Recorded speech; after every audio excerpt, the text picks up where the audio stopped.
প্রিয় লিসেনার্স, আসসালামু আলাইকুম। আমি আফনান, আশা করি সবাই ভালো আছেন, সুস্থ আছেন। এবারের ঘটনাটি আমরা পেয়েছি একজন রেমিটেন্স যোদ্ধা ভাইয়ের কাছ থেকে, যার নাম আব্দুল করিম। ওনার বাড়ি কুমিল্লা জেলার 14 উপজেলার আলকরা ইউনিয়নের লক্ষ্মীপুর গ্রামে। আর উনি যার কাছ থেকে ঘটনা শুনেছেন, ওই ব্যক্তিটা ওনার সাথেই একসময় কাজ করতেন, এখন অবশ্য অন্য জায়গায় কাজ করেন। আর আব্দুল করিম ভাই বর্তমানে রয়েছেন সৌদি আরবের আভা শহরে। আর যার কাছ থেকে উনি ঘটনা সংগ্রহ করেছেন তার নাম হচ্ছে জমির হোসেন। তার বাড়ি খাগড়াছড়ি জেলার মাটিরাঙ্গা উপজেলার তাইদং ইউনিয়নের নোয়াপাড়া গ্রামে। এই যে জমির হোসেন ভাই, উনি আবার এই ঘটনাটি যার সাথে ঘটেছে তাকে খুব ভালোভাবেই চেনেন। সেই ব্যক্তির নাম হচ্ছে বশির। এই বশির ভাইয়ের বাড়িও কিন্তু ওই একই গ্রামে। তো ঘটনাটি আসলে যেভাবে জেনেছেন সেভাবেই আব্দুল করিম ভাইকে উনি বলেছেন, চলুন ঘটনা শুনুন। তো এই ঘটনাটি মূলত ঘটেছিল এখন থেকে 10 বছর এরকম একটা সময় আগে হবে আর কি। তো এই যে জমির ভাই, ওনারা প্রায় 8-10 জন বন্ধু বান্ধব সবসময় একসাথে চলাচল করতেন, কারণ ওনারা সবাই গরু পালতেন। এই গরুগুলো নিয়ে বিভিন্ন জায়গায় যেতেন, পাহাড়ি বিভিন্ন জায়গায় যেতেন। গরুগুলোকে ছেড়ে দিয়ে ওনারা বন্ধুরা মিলে অনেক খেলাধুলা করতেন। 3টা জায়গার মধ্যে ওনারা সবচেয়ে বেশি যেতেন। সেই জায়গা 3টার নাম হচ্ছে খালিকার ডোন, বদার ডোন, তিতালঙ্গা। এটা ওখানকার স্থানীয় নাম আর কি। তো ওই এলাকাগুলোতে নাকি জিন ঘটিত অনেক ঘটনাই ঘটে। একদিন হয় কি, এই যে বশির, এই বশির বন্ধুটা হঠাৎ করে কোথাও যেন উধাও হয়ে যায়। কোথায় গেল খুঁজেই পাওয়া যাচ্ছে না। হঠাৎ করে কোথায় উধাও হয়ে গেল কেউ জানে না, তার পরিবার থেকে কেউ জানে না। কেউ কি কিডন্যাপ করেছে না কি, কারণ পাহাড়ি এলাকায় অনেক সশস্ত্র গোষ্ঠী রয়েছে, তারাও কিডন্যাপ করতে পারে। কিন্তু এরকম কোনো আলামতও পাওয়া গেল না। কিডন্যাপ হলে তো মুক্তিপণ বা এরকম কোনো কিছু চাইতে পারে, এমন কোনো কিছু খবর আসলো না। তাহলে কোথায় গেল? আর যতটুকু সম্ভব তথ্য নিয়ে জানা গেল যে সে উধাও হওয়ার আগে শহর এলাকায় তাকে দেখা গিয়েছিল, কেউ তাকে দেখেছিল। তাহলে নিশ্চয়ই কেউ কিডন্যাপ করেনি। এরকম অনেক ধরনের কথাই এক একজন বলতে থাকে। কেউ বলে কিডন্যাপ করেছে, কেউ বলে করে নাই, সে নিজেই পালিয়ে গেছে, এরকম বিভিন্ন ধরনের কথা আর কি। তো বেশ অনেকদিন সে নাই, হঠাৎ করে সে আবার উদ্ভব হয় কোথা থেকে। তবে পূর্বে যেভাবে তাকে হাসি খুশি দেখা যেত, এখন আর সেটা দেখা যাচ্ছে না। সে চুপচাপ থাকতো, দরকার ছাড়া কারোর সাথে কথা বলতো না, আগের মতো খেলাধুলা করতো না, কারোর সাথে খুব একটা মিশতো না। পরিচিত কাউকে দেখলে কেমন আছিস, ভালো, এতটুকুই। কোথায় গিয়েছিল, কি হয়েছিল, এগুলো নিয়ে খুব একটা কথা বলতে সে চাইতো না। তো বন্ধু বান্ধবরা, বিশেষ করে কাছের বন্ধু বান্ধব, যেমন এই যে জমির ভাই, ওনার মতো এরকম আরো যে কয়েকজন আছে, একদিন খুব চাপাচাপি করে ধরেছে যে বলতেই হবে, কোথায় গেছিলি, তোকে কেউ কিডন্যাপ করেছিল? বলে দেন, না, কেউ আমাকে কিডন্যাপ করে নাই, আমি নিজেই চলে গেছিলাম। কোথায়? তখন সে জানায় যে সে ভারতে চলে গিয়েছিল, আসামে। সে আসামে গিয়ে তন্ত্রমন্ত্র শিখবে এই চিন্তা করে গিয়েছে। তবে সেখানে যাওয়ার পর দেখলো যে এই তন্ত্রমন্ত্র শেখার জন্য একজন গুরু প্রয়োজন। আর এই গুরু যারা আছেন, অনেকেরই ভাষা এই বশির ভাই বোঝেন না। আর এই গুরুদের কাছে দীক্ষা নিতে হলে দীর্ঘ সময় প্রয়োজন। ওইখানে গিয়ে উনি দেখলেন যে অনেকে আছেন 20 বছর 25 বছর ধরে দীক্ষা নিচ্ছেন, এখনো তার বাড়িতে ফেরত যান নাই। উনি চিন্তা করলেন যে এত ধৈর্য তো আমার নাই, আমি তো এরকম বছরের পর বছর ধরে এই গুরুকে খুশি করে আমি তন্ত্রমন্ত্র শিখতে পারবো না। আমার দরকার দ্রুত জিনিস, আমার দ্রুত কাজ হাসিল হওয়া চাই। কি উদ্দেশ্য না ছিল? ছোটবেলা থেকেই ওনার হচ্ছে ধন সম্পত্তির প্রতি বেজায় লোভ ছিল, মানে তাকে ধনী হতে হবে, যে কোনো ভাবে তাকে ধনী হতে হবে। উনি চিন্তা করলেন ধনী হওয়ার উপায় কি, এইভাবে নর্মাল কাজ করে তো ধনী হওয়া যাবে না। আর লেখাপড়াও খুব বেশি দূর তো আগান নাই যে চাকরি বাকরি করে চাকরি পাবেন, সেই চাকরির টাকা দিয়ে উনি ধনী হবেন, সেই সুযোগও নাই। ব্যবসা বাণিজ্য যে করবেন, তাদের আর্থিক অবস্থা এরকম ভালো ছিল না। তাহলে ধনী হওয়ার উপায় কি? সেটা হচ্ছে তন্ত্রমন্ত্র শিক্ষা অর্জন করে যদি গুপ্তধন পাওয়া যায়। উনি শুনেছিলেন তন্ত্রমন্ত্রের মাধ্যমে গুপ্তধন হাসিল করা যায়, তাহলে উনি ধনী হয়ে যেতে পারবেন অল্প সময়। আসামে গিয়ে বেশ কিছুদিন ঘোরাফেরা করে যখন দেখলেন যে এই অবস্থা, তখন চিন্তা করেন ধুর, গুরুর কাছে কোনো দীক্ষাই নেব না, এর থেকে ভালো ঘোরাঘুরি করে জাদুর একটা বই কিনে নিয়ে যাই, সেই বই অনুযায়ী গুপ্তধন পাওয়ার চেষ্টা করব। সে একটা কি করছে, বই কিনে নিয়ে আসছে। মানুষ আসামে গিয়ে গুরু ধরে তন্ত্রমন্ত্র শেখে, সে ওই উদ্দেশ্যে গেল, যখন দেখলো বাস্তবতা ভিন্ন, তখন সে একটা বই কিনে নিয়ে আসছে। এই বই কিনে নিয়ে আসার পর থেকে সে বিভিন্নভাবে চর্চা করার চেষ্টা করে যে কোনটা করলে ভালো হয়, কোনটা করলে ভালো হয়। সে নাকি মাঝে মাঝেই একটা মুসলিম কবরস্থানে গিয়ে একটা ভাঙা কবরের ভিতরে বসে বসে সে বই পড়তে থাকে। এইটা পড়তে পড়তে নাকি কিছু হাসিল হলেও হইতে পারে। তো এরকম চিন্তা থেকে সে যেহেতু এই কাজ করে, আর এই কাজ করতে গেলে সাধারণ মানুষের সাথে মেশা যাবে না, বেশি কথা বলা যাবে না, গম্ভীর হয়ে থাকতে হবে, এরকম বেশ কিছু নিয়ম কারণ নাকি করতে হবে বা পালন করতে হবে, এটাও ওই বইয়ে লেখা আছে। এই জন্য সে কারোর সাথে সচরাচর কথা বলতে চায় না, মিশতে চায় না। এরপর লোকজন বুঝলো, ও আচ্ছা, তাহলে এই ব্যাপার, বসির তাহলে এই ধান্দাতে হাওয়া হয়ে গেছিল, এখন আবার এই তন্ত্রমন্ত্রের বই নিয়ে এসে সে সেটা বিশ্লেষণ করে গুপ্তধন হাতানোর একটা চিন্তা ভাবনা করতেছে। তখন ওনারা আবার জিজ্ঞেস করলেন যে কিভাবে গুপ্তধন হাসিল করবি?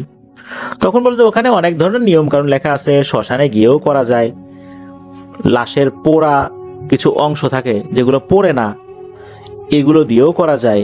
এর মধ্যে আর একটা সহজ পদ্ধতি আছে, সেটাই এই বশির ভাই করবেন বলে জানালেন। বলে যে শ্মশানে যাওয়া আমার পক্ষে সম্ভব না, ওইটা খুব ঝুঁকিপূর্ণ কাজ, অপেক্ষাকৃত সহজ একটা কাজ আছে। কি সেই সহজ কাজ? তখন এই বশির ভাই বললেন যে একটা নির্জন স্থানে যেতে হবে রাতের বেলা, সেখানে গিয়ে একটা ছোটখাটো হোক বড় হোক একটা মাটির একটা পাত্র, এই পাত্রটা নিয়ে যেতে হবে, এর মধ্যে 11টা কলা এবং 1 কেজি দুধ রাখতে হবে। তবে একটা শর্ত আছে, এই মাটির পাত্রটা নিয়ে যাওয়ার পর এক নিঃশ্বাসে গর্ত করতে হবে, এক নিঃশ্বাসে যতটুকু গর্ত করা যায়, এক নিঃশ্বাসে গর্ত করে ওই পাত্রটা ওই গর্তের উপরে বসিয়ে দিয়ে ঘুরে এক নিঃশ্বাসেই 11 কদম পেছনে চলে যেতে হবে, ওই পাত্রের দিকে তাকানো যাবে না। এরপর পেছন দিকে ঘূর্ণিবায়ু হচ্ছে এরকমটা বোঝা যাবে, কিন্তু পেছন দিকে তাকানো যাবে না। 11 কদম আসার পর নিঃশ্বাস ছাড়া যাবে, তবে সেটা একবার নিঃশ্বাস ফেলে আবার দম টেনে নিয়ে 40 কদম হেঁটে যেতে হবে, কিন্তু ওই হাঁড়িটাকে পেছন দিকে রেখে 40 কদম হেঁটে যাওয়ার পর ওই হাঁড়ির দিকে না তাকিয়ে সোজা বাড়িতে চলে যেতে হবে। পরের দিন একই সময়, অর্থাৎ যেই সময়ে হাঁড়িটা ওখানে রাখা হয়েছিল 1 মিনিট আগে পরে না, ওইখানে যেতে হবে, গিয়ে ওই পাতিলটা আনতে হবে। তখন ওই পাতিলটা আর খালি থাকবে না, সেখানে থাকবে অঢেল সম্পদ, গুপ্তধন। এইটা নাকি ওই বইয়ে লেখা আছে। এইগুলো যখন ওই বশির ভাই জানতে পারছেন, তখন তার লোভ আরো বেড়ে গেল। ওই শ্মশানে গিয়ে মৃতদেহের অবশিষ্টাংশ এগুলো নিয়ে গুপ্তধন হাসিল করা, এটা খুবই ঝুঁকিপূর্ণ। এর থেকে এটাই ভালো না যে হাড়ি রেখে আসবে, পরের দিন এসে দেখবে যে সব টাকা পয়সায় পূর্ণ হয়ে গেছে বা সোনা দানায় পূর্ণ হয়ে গেছে। এটাই তো অপেক্ষাকৃত সহজ। তো উনি ওই পদ্ধতিটাই অবলম্বন করার চিন্তা করেছিলেন। প্রিয় লিসেনার্স, এখানে আরও কিছু বিষয় রয়েছে, সঙ্গত কারণে আমি সেগুলো বলছি না, কারণ অনেকেই এটাই উৎসাহিত হয়ে এই কাজটি করার দুঃসাহস দেখাতে পারেন, যার কারণে আমি কিছু বিষয় কিন্তু অ্যাভয়েড করে গিয়েছি। তো যাই হোক, উনি এই কাজটি সত্যি সত্যি করতে গিয়েছিলেন পরবর্তীতে আর কি। মানে এটা তো প্রথম দিকে বলেছেন এই আমাদেরকে যিনি ঘটনা দিয়েছেন তার যিনি কলিগ ছিলেন, অর্থাৎ এই যে জমির ভাইয়ের কাছে তো বশির ভাই বলেছেন। পরবর্তীতে এই যেই বশির ভাই, উনি সত্যি সত্যি এই কাজটি করতে গিয়েছিলেন। তবে এই কাজটি করতে গিয়ে পড়েছিলেন ভয়ঙ্কর এক বিপদে। সেটি কেমন? সেটি হচ্ছে, উনি ঠিক এক রাতের বেলা এরকম মাটির একটা হাঁড়িতে 11টা কলা, 1 কেজি দুধ এগুলো নিয়ে বেরিয়েছেন। বেরোনোর পর উনি একটি নির্জন স্থানে গিয়েছেন, হাতে একটা কোদাল নিয়ে গেছেন, একটু দমটা বেশি করে নিয়ে হাঁড়িটা এক পাশে রেখে মাটির উপরে কয়েকটা কোপ দিয়েছেন কোদাল দিয়ে। ওই কয়েকটা কোপে যতটুকু মাটি সরে আর কি, সামান্য একটু গর্ত হয়, যেহেতু নিঃশ্বাস ছাড়া যাবে না। আবার কোদাল দিয়ে কোপ দিতে গেলে ফুসফুসের উপর চাপ পড়ে যদি নিঃশ্বাস একটু বেরিয়ে যায় তাহলে আরো ভয়ঙ্কর ঘটনা ঘটতে পারে। এই জন্য খুব সতর্ক থাকতে হবে। তো উনি যখন এই কাজটি করেছেন, অর্থাৎ কোদাল দিয়ে কোপ দিয়েছেন, এরপর হাঁড়িটা ওখানে রেখে পেছন দিকে যখন সরেছেন, মানে ঘুরে তো 11 কদম আসবেন, ওই 11 কদম আর আশা লাগে নাই, হঠাৎ করে পেছন থেকে ভয়ঙ্কর ভাবে ওনাকে আঘাত করা হয়। পেছনে যে ঘূর্ণিবায়ু হবে এরকম কোনো কিছু না, সরাসরি ওনাকে আঘাত করছে। আর এরপর শক্ত হাত, এরকম হাত যদি কারো পিঠের উপর পড়ে জোরে জোরে, কেমন আঘাত লাগতে পারে, কেমন ব্যথা লাগতে পারে, ওই রকম মনে হচ্ছে। উনি দেখছেনও না যে আসলে এই কাজটা কে করছে, তবে এতটুকু বুঝতে পারছেন এটা মানুষের কোনো হাত হতে পারে না, এতটুকু ওনার কাছে মনে হচ্ছিল। এরকম পেছন থেকে মারতে মারতে কাছাকাছি থাকা একটা ঝর্ণার কাছে নিয়ে যায় এরা, মানে ধাক্কাতে ধাক্কাতে। ওই জায়গাটাতে 4টা ঝর্ণা রয়েছে, মানে ছোট ছোট 4টা ঝর্ণা বা ছড়া রয়েছে। এই 4টা ঝর্ণার পানি আবার এক জায়গায় এসে পড়ে। তখন অবশ্য ঝর্ণার পানি ওভাবে পড়ছিল না, মানে খুবই কম, ওরকম পানি নিচ পর্যন্ত ওভাবে আসছিল না। ওই অবস্থাতে নাকি এই বশির ভাইয়ের মাথাটা ওই কাদার মধ্যে চেপে ধরে ঢুকিয়ে দেয়, এরপর চলে যায় ওই অশরীরীগুলো। বশির ভাইয়ের তো সেন্স নাই, হারিয়ে গেছে। এর মধ্যে কি হয়েছে যে ওনার কিছুক্ষণ পরে সেন্স আসছে, মাথাটা এমনভাবে ঢুকিয়েছে, ওই জায়গাটা কাদা থাকলেও শক্ত ছিল আর কি, ওনার নাকটা কাদার মধ্যে ঢোকে নেই, যার কারণে উনি নিঃশ্বাস নিতে পেরেছিলেন। ওনার যখন জ্ঞান আসে, উনি মাথাটা বের করেন, তখন আবার বৃষ্টি শুরু হয়েছে। আর বৃষ্টি যেহেতু শুরু হয়েছে, পাহাড়ের গা থেকে পানি ওই ঝর্ণা দিয়ে বেরিয়ে ওই জায়গায় এসে পরে। উনি মাথাটা বের করার পর খালি একটু পানির টাচ পেয়েছিলেন, পানি থেকে মাথাটা একটু দূরে সরিয়ে রেখেছেন, এরপর ওনার কিছু মনে নাই। 4 দিন পর নাকি লোকজন ওনাকে খুঁজে পায়। কিভাবে? ওই জায়গাতে তো লোকজন সচরাচর যায় না, কারো গরু হারিয়ে গিয়েছিল, ওখানে তো অনেকেই গরু পালে পাহাড়ি এলাকায়, গরু হারিয়ে গেছে। গরু খুঁজতে খুঁজতে ওই ঝর্ণার দিকে গিয়েছে, কারণ গরু হয়তো পানি খেতে পারে, পিপাসা লাগতে পারে, ওই ঝর্ণার ওই দিকটা যেতে পারে ওখানে পানি খাবার জন্য। এই জন্য ওই দিকে যাওয়ার পর ওখানে বশির ভাইকে অজ্ঞান অবস্থায় পায়। তাও সেটা এই ঘটনা 4 দিনের মাথায় নাকি। ওখান থেকে বশির ভাইকে উদ্ধার করে নিয়ে আসা হয়। এরপর ওনার শারীরিক অবস্থা আস্তে আস্তে খারাপ হতে থাকে। তখন কিন্তু ওনার সেন্স ছিল মোটামুটি, টুকিটাকি কবিরাজি যারা জানে তাদেরকে দেখানো হলেও তারা কিছু বলতে পারে নাই। এরপর একজন তান্ত্রিকের সন্ধান পাওয়া যায়, যে ওই আসামে গিয়ে সে তন্ত্রমন্ত্র শেখে, আর তার বাড়ি হচ্ছে কুমিল্লা। তো সৌভাগ্যজনকভাবে ওই সময় সে কুমিল্লাতে অবস্থান করছিল, মানে কিছুদিন জন্য আসছে, ওস্তাদের অনুমতি নিয়ে আবার সে যাবে ওখানে। তো কুমিল্লাতে সে আসছে, এরকম একটা সন্ধান যখন পাওয়া যায়, কুমিল্লাতে তার কাছে নিয়ে যাওয়া হয়।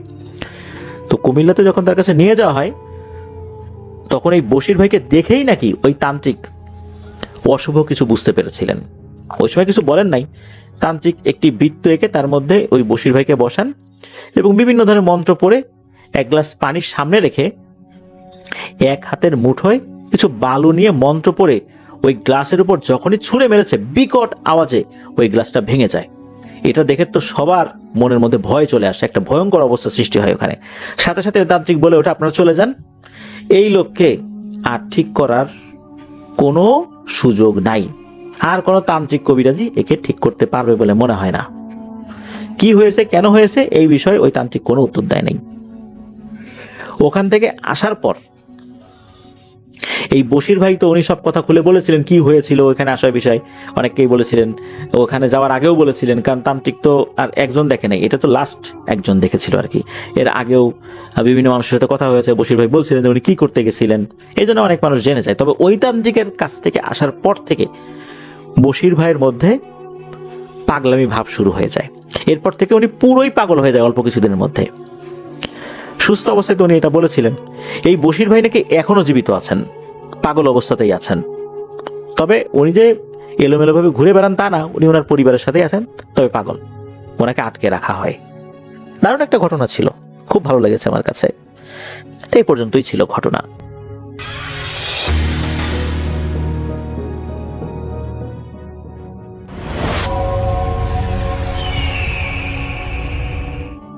আসসালামু আলাইকুম, আপনাদের সবাইকে সাদর আমন্ত্রণ জানাচ্ছি। আমি আহমেদ বাবু। কেমন আছেন আপনারা? আশা করি সবাই ভালো আছেন। আমি আল্লাহর মধ্যে ভালো আছি আলহামদুলিল্লাহ। যে ঘটনাটি আমাদের সাথে শেয়ার করছেন রিঙ্কু ঢাকার পলাশী থেকে। রিঙ্কু তার বন্ধু নাবিদের একটি ঘটনা আমাদের সাথে শেয়ার করেছেন। তিনি আমাকে অনুরোধ করেছেন আমি যেন আমার মতো করে ঘটনাটা আপনাদের কাছে প্রেজেন্ট করি। তা আমি চলে যাব রিঙ্কুর পাঠানো ঘটনায়। 2012 সালের কথা। রিঙ্কুর বন্ধু নাবিদ তখন আমাদের নেইবারিং কোনো একটা কান্ট্রিতে পড়াশোনা করতে যায় এবং মোটামুটি তার ভালোই লাগছিল সেখানে পড়াশোনা করতে। খোঁজ খবর নিয়ে গিয়েছেন। যেখানে তাদের ইউনিভার্সিটি সেটা খুব কোয়াইট একটা এলাকা এবং চারিপাশে খুব ন্যাচারাল এনভায়রনমেন্টে ছাওয়া। তো মানে খুব পছন্দ হয়েছে নাবিদের কাছে সেটা। এবং নাবিদ দেখছে যে তাদের যে ক্যাম্পাস, সেই ক্যাম্পাসটা মোটামুটি বেশ বড়, বন্ধু বান্ধবগুলো খুব ফ্রেন্ডলি এবং ওইখানকার যারা লোকাল মানুষ তাদের সাথেও তার খুব ভালো সম্পর্ক হয়ে যায়। তো নাবিদ মোটামুটি বেশ এনজয় করছিল জীবনটা। তো ওইখানে তাদের যে ইউনিভার্সিটি এলাকা থেকে হেঁটে বের হলে বেশ সামনে গেলে বেশ সুন্দর রাস্তা আছে এবং ওইটা অনেকটা পাহাড়ি এলাকা। হ্যাঁ, বেশ সুন্দর সুন্দর পাহাড় আছে, খুব সুন্দর এনভায়রনমেন্ট। তো ওইখানে হাঁটতে বেরোতো, নাবিদরা হাঁটতে বেরোতো এবং দেখা যেত যে অনেক সময় দেখা যেত যে সন্ধ্যার সময় তারা হাঁটতে বেরিয়েছে আড্ডা দিতে দিতে এবং দু একজন বন্ধু মিলে হাঁটতে হাঁটতে অনেক দূর সামনে চলে যেত। তো এরকম একটা সময় তখন শীত পড়া শুরু হয়েছে, ঠান্ডা, এবং ওখানে নাকি বেশ শীত পড়তো, এরকম একটা অবস্থা। তো নাবিদ একদিন তার বন্ধু দুজনকে নিয়ে ঘুরতে বেরিয়েছে। তো তারা বন্ধুরা যেটা করতো, তারা কিন্তু তাদের ডর্ম থেকে বেরোলে সোজা লন আছে, লনের পাশেই সুন্দর ফ্লাওয়ার বেড, তারপরে মেন রাস্তা। আর মেন রাস্তায় তারা উঠতো না, মানে একটা সুন্দর পাকা রাস্তা আছে, ওইটা উঠতো না। তারা ওই তিনজন বের হয়েছে বাসার তাদের ওই ডর্মের পেছনের অংশ দিয়ে। কারণ ডর্মের পেছনের অংশ দিয়ে বেরোলে আরেকটা রাস্তা আছে যেটা অনেক পুরানো এবং ওইটা একেবারে অনেকটা ধুলো ধূসরিত অবস্থায় আছে। আর এই যে শীত পড়তেছে, গাছের পাতা টাতা ঝরে গেছে এবং রাস্তাটা একদম আঁকা বাঁকা হয়ে চলে গেছে দূরে, পাহাড়ের ওখান দিয়ে ঢুকছে ঘুরে ওখানে গ্রামের ভেতর দিয়ে। তো ওইখানকার তাদের যে লোক আছে ওখানে কাজ করে যারা কেয়ারটেকার, তারা বলছে যে এই জায়গার সোজা দিয়ে একদম ওইদিকে গেলে হাওয়েলি আছে, পুরোনো হাওয়েলি, আর ওইটাতে মানুষজন ভয় পায়। ওখানে হাওয়েলিতে এখন মানুষ থাকে না, তো ওই জায়গা খুবই ডেঞ্জারাস। তো ওগুলা শোনার পরও ওরা কিন্তু নাবিদরা এই দিক দিয়ে বেরোইতো। তো ওই দিনও বেরোইছে নাবিদ আর তার দুই ফ্রেন্ড, তারা তিনজন হাঁটতে হাঁটতে যাচ্ছে। তো এই গল্প করতে করতে, ধূমপান করতে করতে সামনে চলে গেছে। তো যে একটা জায়গায় দিয়ে দেখে যে সন্ধ্যা ঘনায় যাচ্ছে আর কি, তখন মানে একেবারে সূর্য ডুবু ডুবু অবস্থা। আর এই জায়গায় রাস্তাটা বাঁক নিয়ে গেছে, তাদের যে রাস্তার যেখানে তারা দাঁড়াচ্ছে সেখান থেকে ঢালের মতো নেমে গেছে অনেকখানি। এটা কিন্তু কাইন্ড অফ লাইক পাহাড়ের উপরের দিকে রাস্তাটা পড়ছে, তো ঢালের দিকে অনেক নেমে গেছে, নিচে আরো অনেক গাছগাছালি এবং সুন্দর লাগতেছে। সূর্যের আলোটা পড়ে শেষ বিকালের জায়গাটা খুব সুন্দর লাগতেছে। তো তারা তিন বন্ধু এখানে গল্প গুজব করতে করতে ওখানে মানে বেশ সময় কাটাই দিল। এর মধ্যে একেবারে সন্ধ্যা ঢলে গেছে, এরকম পড়ে যাবে। তো নাবিদরা যখন ব্যাক করবে অনেক ঠান্ডা, নাবিদের মনে হলো যে তার একটু জল প্রয়োগ করার প্রয়োজন। তো সে দুই বন্ধুরে বললো যে আমি আসতেছি। সে আঙ্গুল দিয়ে দেখাইলো, সাইন দেখা, বললো যে আমি আসতেছি। তো বলে কোথায় যাবি? তার বন্ধুরা বলতেছে যে এইখানে। তো ওই দুই বন্ধুর মধ্যে তার এক বন্ধু হচ্ছে বাঙালি, মানে বাংলাদেশের, আর আরেক বন্ধু হচ্ছে ওইখানকার, যেখানে তাদের ইউনিভার্সিটি ওইখানকার। তো স্যার যা, তোরা হাসাহাসি করতেছে নাবিদকে নিয়ে। নাবিদ আর কথা না বলে সে ঢুকে গেছে ওখানে গাছগাছালির মধ্যে দিয়ে। তো দেখতেছে যে বন্ধুরা হাসতেছে তখনও, এবং এমনকি ওই যে তার যে ক্লোজ ফ্রেন্ড যে বাংলাদেশের, সে ওখান থেকে পাশ থেকে ছোট ছোট ইট টোকাই নিয়ে ওকে মারতেছে, ছুঁড়ে মারতেছে, ঠাস ঠাস করে মারতেছে। তো নাবিদ বুঝলো যে এখানে দাঁড়াইলে সমস্যা আছে, তারে ডিস্টার্ব করবে তার ফ্রেন্ডরা। আর ওই ওখানকার লোকাল ফ্রেন্ডটাও অনেক দুষ্টু, সেইটা ওইটা বলতেছে, আবার বলতেছে যে তাকে যে মানে তোর কথা বলবো সবাই, যে তুই গেলেই এরকম জল বিয়োগ করতে যায় সেদিক ওদিক। তো নাবিদ চিন্তা করলো যে যা, আমি একটু ভিতরে যেই করি, গাছগাছালি এখানে না করি। তো সে ওই হেঁটে গেল, ভিতর দিকে যাচ্ছে, এবং এদিকে তার বন্ধু কিন্তু সমানে তাকে ওই যে ছোট ছোট ইট টোকায় মারতেছে, ঠাস টুস করে মারতেছে। আবার বলে যে কই যাইতেছিস, ভিতরে যাইতেছিস বেশি, এই সেই। যাই হোক, সে না শুনতে শুনতে সে একটু ভিতরে ঢুকে গেল। এর মাঝে কিন্তু সূর্যের আলো কমে আসতেছে, অনেকটাই কমে আসতেছে।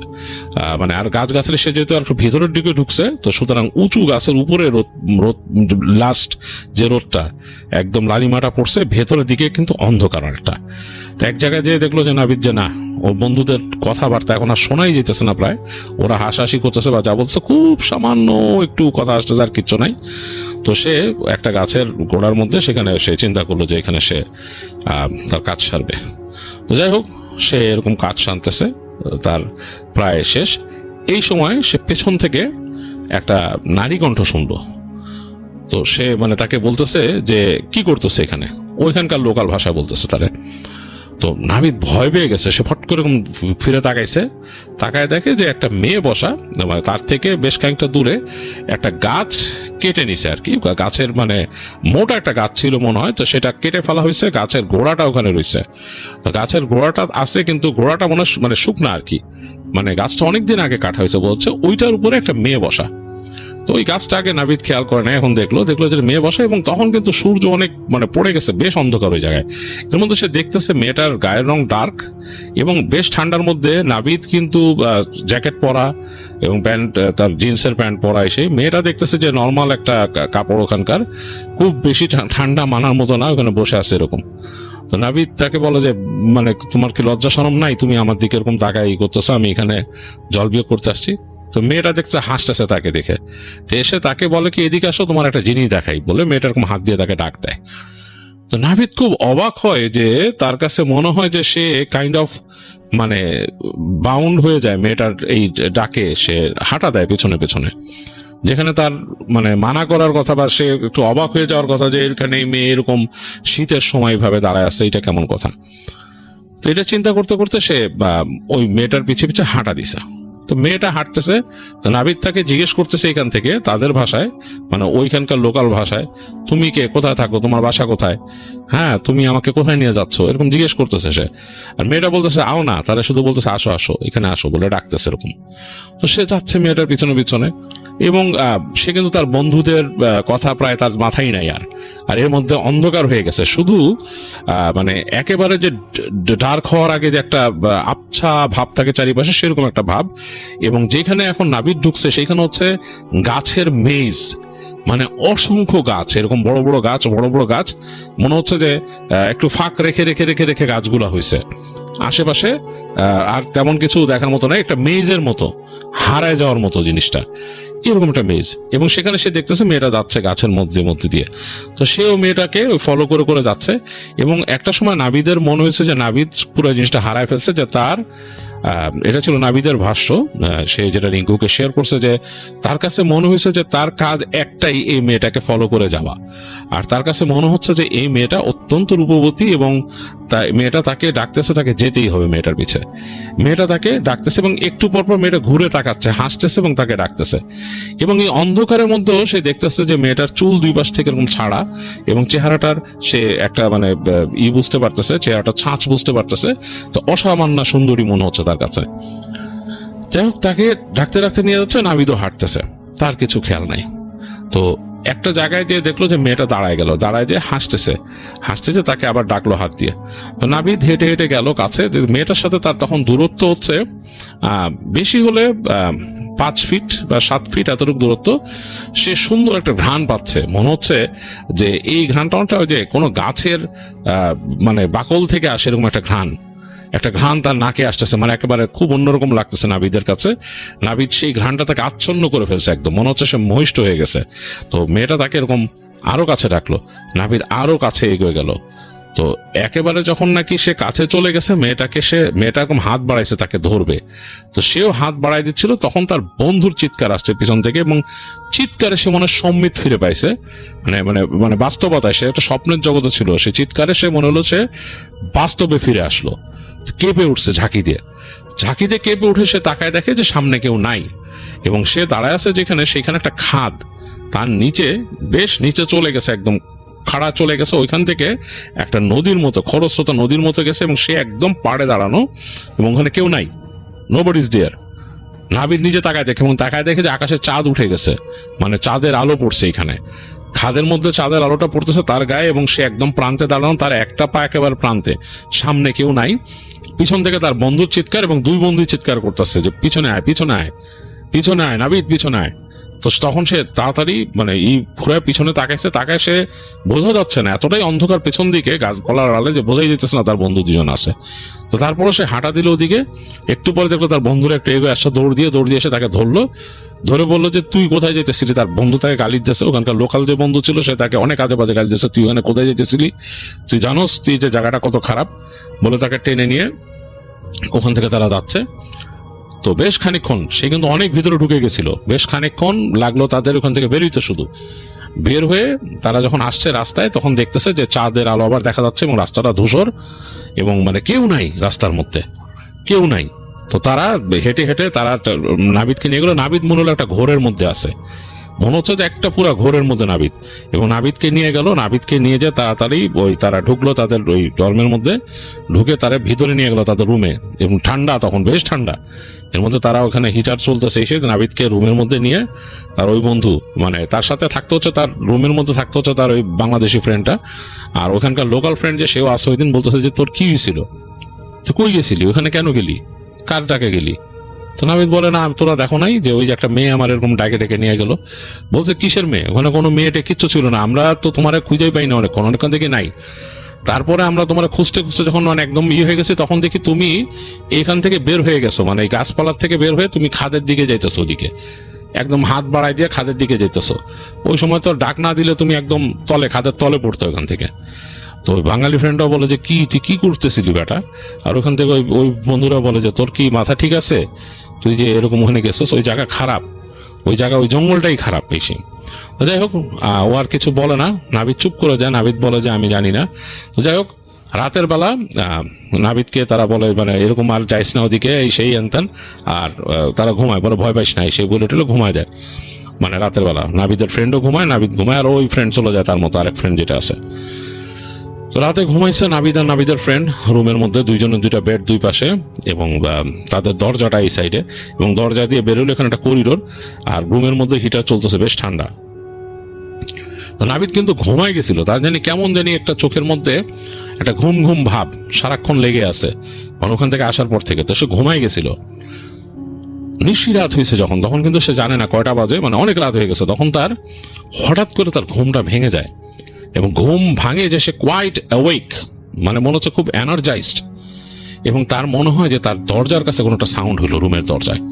তো সে ভালো মতো তাকায়, দেখে সারা রুম অন্ধকার, আর রুমের পাশে যে জানালা আছে, জানালাটার মধ্যে চাঁদের আলো পড়ছে, এবং তাদের ওখানে পর্দার ফাঁক দিয়ে চাঁদের আলো হালকা করে রুমের মধ্যে ঢুকছে।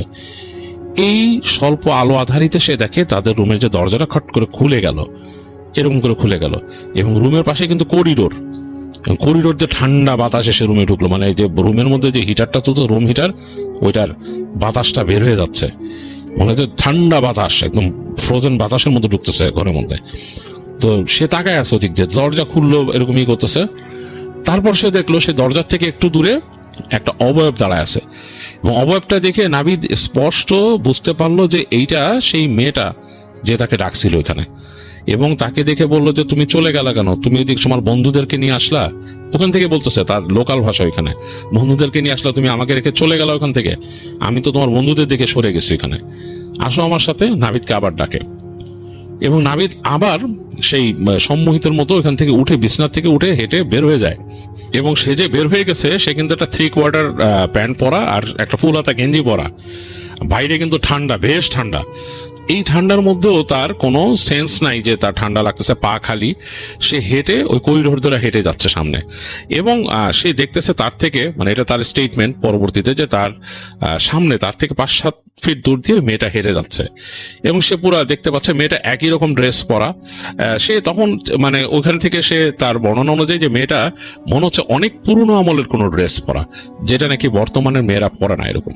এবং মেয়েটার গায়ের রং ডার্ক, বেশ ডার্ক, চুলগুলো লম্বা লম্বা ছেড়ে দেওয়া। মেয়েটা হেঁটে হেঁটে যাচ্ছে তার সামনে 5-7 ফিট দূরে, এবং সে পেছনে পেছনে হেঁটে যাচ্ছে। এবং মেয়েটা সুন্দর সিঁড়ি দিয়ে নেমে গেল, নাবিদও ওখান থেকে সিঁড়ি দিয়ে নেমে গেল তার পেছনে পেছনে, এবং নেমে মেয়েটা সোজা তাকে নিয়ে গেল পেছনের দরজার দিকে, ওই যে সেই যে পেছনের রাস্তাটা, সেই রাস্তার দিকে। তো রাস্তার দিকে গিয়ে দেখলো যে দরজা খোলা, ওই দরজা কিন্তু বন্ধ থাকে, ওইটা একটা বড় গেট এরকম বন্ধ থাকে। দেখলো যে ওই যে মাঝখানের যে গেটটা সেটা খোলা, এবং ওইটা দিয়ে মেয়েটা বের হয়ে গেল। নাবিদও ওই মেয়েটাকে ফলো করে করে পেছনে বের হয়ে গেল। রাস্তায় বের হয়ে আসছে, এত ঠান্ডা বাতাস, নাবিদের কাঁপুনি লাগতেছে, কিন্তু নাবিদ কিন্তু কিছু ফিল করতেছিল না। তো নাবিদের মধ্যে নাকি দেখে যে দূর থেকে একটা কিছু আসতেছে চাঁদের আলোতে, এবং মেয়েটা দূরে দাঁড়ায় আছে। দূর থেকে চাঁদের আলোতে কিছু একটা আসতেছে, এরকম আস্তে আস্তে বড় হচ্ছে। তো নাবিদ এর মধ্যে ঘোড়ার পায়ের খুরের শব্দ পায়, মনে হচ্ছে যে ঘোড়া যেমন ছুটে আসে সেরকম। তো দেখতেছে যে একটা সাদা ধবধবে ঘোড়া, চাঁদের আলো পড়ছে তার গায়ে, এবং সে এই একটা ঘোড়া একটা বড় চ্যারিয়ট টেনে আনতেছে, এবং চ্যারিয়টটা অনেকটা রাজকীয় চ্যারিয়ট টাইপের, মানে বেশ বড়। এরকম বড় একটা চ্যারিয়ট টাইপের এরকম টেনে আনতেছে এটা। তো নাভিদ তাকায় আছে ওইটার দিকে, এবং চ্যারিয়টটার কালারটা অনেকটা তামাটে টাইপের, এবং তার থেকে বেশ খানিকটা দূরে, মানে মেয়েটা যেখানে দাঁড়ায় আছে তার থেকে খানিকটা দূরে যে চ্যারিয়টটা থামলো, ঘোড়া দুইটা পা উঁচা করে মাটিতে ফেললো আবার তার মতো সাউন্ড করে, এবং চ্যারিয়টের দরজা মেলে গেল, খুলে গেল এক পাশে। ওইখানে দেখলো এই মেয়েটা ওখানে গিয়ে উঠে বসলো, উঠে ওই চ্যারিয়টের মধ্যে বসে কান্না শুরু করলো, মানে খুব করুণ ভাবে কাঁদতেছে। আর চ্যারিয়টটা চলা শুরু করলো তার সামনে দিয়ে, টক টক টক টক টক করে চলা শুরু করলো। চলতে চলতে একদম তার দৃষ্টিগোচর, মানে দৃষ্টিসীমার বাইরে যাওয়ার আগেই দেখলো যে একবারে খাদ থেকে পুরা লাফ দিল ঘোড়াটা, পুরা চ্যারিয়ট সহ নিচে চলে গেল, এবং ভয়ঙ্কর রকমের শব্দ হলো। নাভিদ পুরো জিনিসটা দেখে ভয়ে কেঁপে উঠলো থরথর করে, এবং এই সময় যখন এই চ্যারিয়টটা ভেঙে গেছে তখন তার মানে সম্বিত ফিরে পাইলো সে। সম্বিত ফিরে পাওয়ার সাথে সাথে সে দেখলো তার থেকে কয়েক হাত দূরে বসে ওই মেয়েটা কাঁদতেছে, এরকম করে দুই হাত দিয়ে মাথা এরকম দিয়ে কাঁদতেছে মেয়েটা, এমন কান্নাটা খুব ভয়ঙ্কর। নাভিদের কাছে খুব ভয় লাগলো কান্নাটা, শব্দটা শুনে। এই সময় সে হঠাৎ করে দেখলো যে ওইখানে সাউন্ড হয়েছে গেটের কাছে, হ্যাঁ মানে মানে ই করতেছে, মানে জোরে জোরে সাউন্ড করতেছে এখানে, যে এই কে এখানে, মানে ওখানকার লোকাল ভাষায় বলতেছে। তো নাভিদ মানে পুরোপুরি তখন মানে তার সেই সম্মোহন টাইপের যেটা হয়েছিল ওটার বাইরে চলে গেছে, সে বাস্তবতায় ফিরে আসছে। তো পিছন ফিরে সে তাকায় দেখে যে হাতে ওই যে নিয়ে বাতি নিয়ে, ওই লণ্ঠন নিয়ে ওই ওখানকার যে গার্ড সে আসছে, আইসা মানে অবাক হয়ে তাকায় আছে নাভিদের দিকে, এবং নাভিদ তখন থরথর করে কাঁপতেছে। তো সে নাভিদ, ওই লোকটা তাড়াতাড়ি নাভিদের কাছে আছে, বয়স্ক ছিল লোকটা, সে এসে নাভিদকে ধরে, দেখে বরফের মতো হয়ে গেছে নাভিদ, সে নাভিদকে ধরে তাড়াতাড়ি ভেতরে নেয়, ভেতরে নিয়ে তার রুমে নিয়ে আসে, গেট লাগায় দেয়। তো লাগাই দিয়ে তখন নাভিদ শুনতেছে আর কি, নাভিদের বন্ধুকে উঠাইছে ওই লোকটা, উঠায় বলতেছে যে তোমার বন্ধুকে সাবধানে রাখো, তার উপরে চুড়াইলের নজর পড়ছে। তো তার বন্ধু বলছে চুড়াইলের নজর মানে কি? বলে আমাদের এখানে কিন্তু চুড়াল আছে, এই চুড়াল খুব খারাপ চুড়াল, আর এই চুড়ালের ঘটনা কি, এই চুড়ালটা এখানে অত্যাচারিত হয়ে এখানে মানে মারা গেছিল ওই হাওয়েলির মধ্যে, এবং সে তাকে ওই যে ওখানে দেখছো ওই যে জঙ্গল, ওই গাছের ওইখানে এনে তাকে মানে ই করছিল, শাস্তি দিছিল তার কিছু ইসের জন্য। তো এরপর থেকে চুড়াল কিন্তু এইসব জায়গায় ছেলে দেখলেই করে, তার তোমার বন্ধুর উপর চুড়ালের নজর পড়ছে, ওরে সাবধানে রেখো, ও কিন্তু সমস্যায় পড়বে। ও যে দরজার বাইরে গেছিল এখানে তুমি জানো কিছু? তো তার বন্ধু রুমমেট বলে না আমি তো জানি না, বলো দরজার বাইরে গেছিল এই সেই হ্যান ত্যান। তো যাই হোক বলো ওরে দেখে রেখো, চুড়াল কিন্তু ওরে ধরে নিয়ে যাবে রাত্রেবেলা যে কোনো সময় এরকম। তো নাভিদকে জিজ্ঞেস করে তার বন্ধু যে কি হয়েছিল, তো ওই লোক তখন তাকে কিছু বলে তার মতো সে মাথায় হাত টাত বুলায় দেয়। বয়স্ক লোক তো, সে নাভিদকে যে কম বয়সী ছেলে, তার মনে হয় তার ছেলের মতো মনে হয়, মাথায় হাত টাত বুলাই দিয়ে তার মতো সে প্রার্থনা করে চলে যায় ওখান থেকে, বলে সাবধানে রাখতে। নাভিদের বন্ধু বলে যে তুই কই গেছিলি? তখন নাভিদ বলে যে আমার যতটুকু মনে মনে পড়ে সবকিছু ভাষা ভাষা লাগে, বাট আমি এরকম এরকম দেখছি, এরকম এরকম গেছি। তো বন্ধুরা বলে দোস্ত তাহলে তো সুবিধার না, তোর তো আসলে কিছু একটা হয়েছে। এবং নাভিদ বলে যে হ্যাঁ আমার আসলে ভয় লাগতেছে এখন। তো রাতের বেলা নাভিদ ঠিক মতো ঘুমাইতে পারে না, সে জাগনা থাকে, এবং এরপর প্রতি রাতেই নাকি নাভিদের রুমের মধ্যে এরকম নক করতে, এবং নাভিদের বন্ধুও পরে শোনা শুরু করছে এই নক।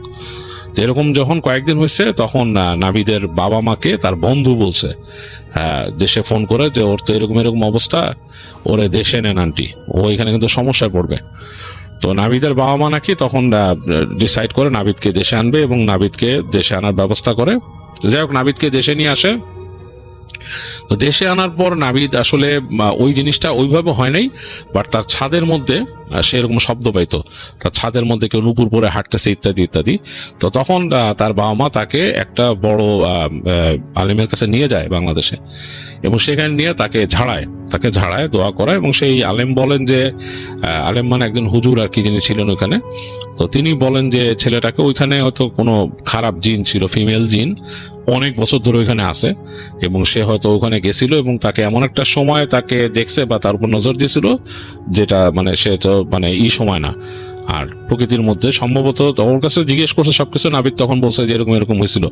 তখন বলো ওই যে সে যে গাছের ওখানে জল বিয়োগ করতে গেছে ওই সময় তার উপর নজর দিয়েছিল, এবং ওকে হয়তো ওখানেই নিয়ে যেতে চাইছিল বা ওকে কিছু করতো আর কি।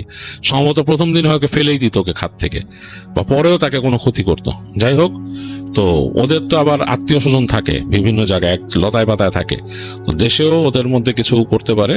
তো তিনি তখন নাভিদকে ঝেড়ে দেন এবং তাকে বলেন যে বলে যে এরকম এরকম এরকম আপনারা নামাজ কালাম পড়বেন, ওকে এরকমভাবে ঝাড়বেন, আর ওই রং টাইমগুলোতে যেতে দিবেন না। আর ওই ছাদে নুপুরে শব্দ টব্দ পাওয়া যায় আপনাদের, বাসাটাকে বন্ধ করার ব্যবস্থা করবেন, অথবা আমি একসময় করাই দিব কাউকে দিয়ে। তো নাবিদের বাবা মা ওই হুজুরের শরণাপন্ন হন, তিনি একসময় মানুষ পাঠায় তার বাসায় দোয়া দরুদ বন্ধ করে দেন, এবং তার বাবা মাকে বলেন যে বাসায় জোরে জোরে সূরা তেলাওয়াত করে নামাজ পড়বেন সবসময়। যখনই তেলাওয়াতের সময় থাকবে, আপনারা জানেন যে জোহর আর আসলে জোরে তেলাওয়াত করে না, বাট ফজরের সময়, ইশার সময়, মাগরিবের সময় জোরে তেলাওয়াত করে নামাজ পড়বেন, সূরা বাকারা পড়বেন ওই সময়। তো এটাতে আপনার বাসার মধ্যে খারাপ জিনিস প্রবেশ করবে না। বাসায় ঢোকার সময় সালাম দিয়ে ঢুকবেন, আর ডান পা দিয়ে ঢুকবেন সব সময়। এই তো, আর বিসমিল্লাহ বলে দরজার লক লাগাবেন, ইনশাল্লাহ কিছু হবে না আপনাদের বাসায়। এইভাবে বাসাটাকে সেফ রাখতে হবে। আর বাসার মধ্যে তো উল্টাপাল্টা জিনিস হয়তো আপনারা করেন না, আপনাদের দেখেই বোঝা যায়। তো নাবিদের বাবা মা বলে হ্যাঁ এটাই।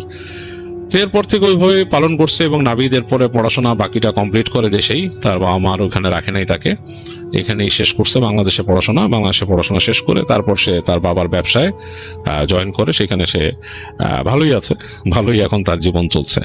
তো এই ছিল নাবিদের ঘটনা। আর আপনারা আমাদের সাথে থাকবেন, ঘটনা পাঠিয়ে আমাদেরকে সঙ্গ দেবেন, আমাদের চ্যানেলটি সাবস্ক্রাইব করবেন, লাইক দেবেন, শেয়ার করে দেবেন। তাহলে বিদায় নিয়ে নিচ্ছি আজকের মতো। আল্লাহ হাফেজ, টাটা।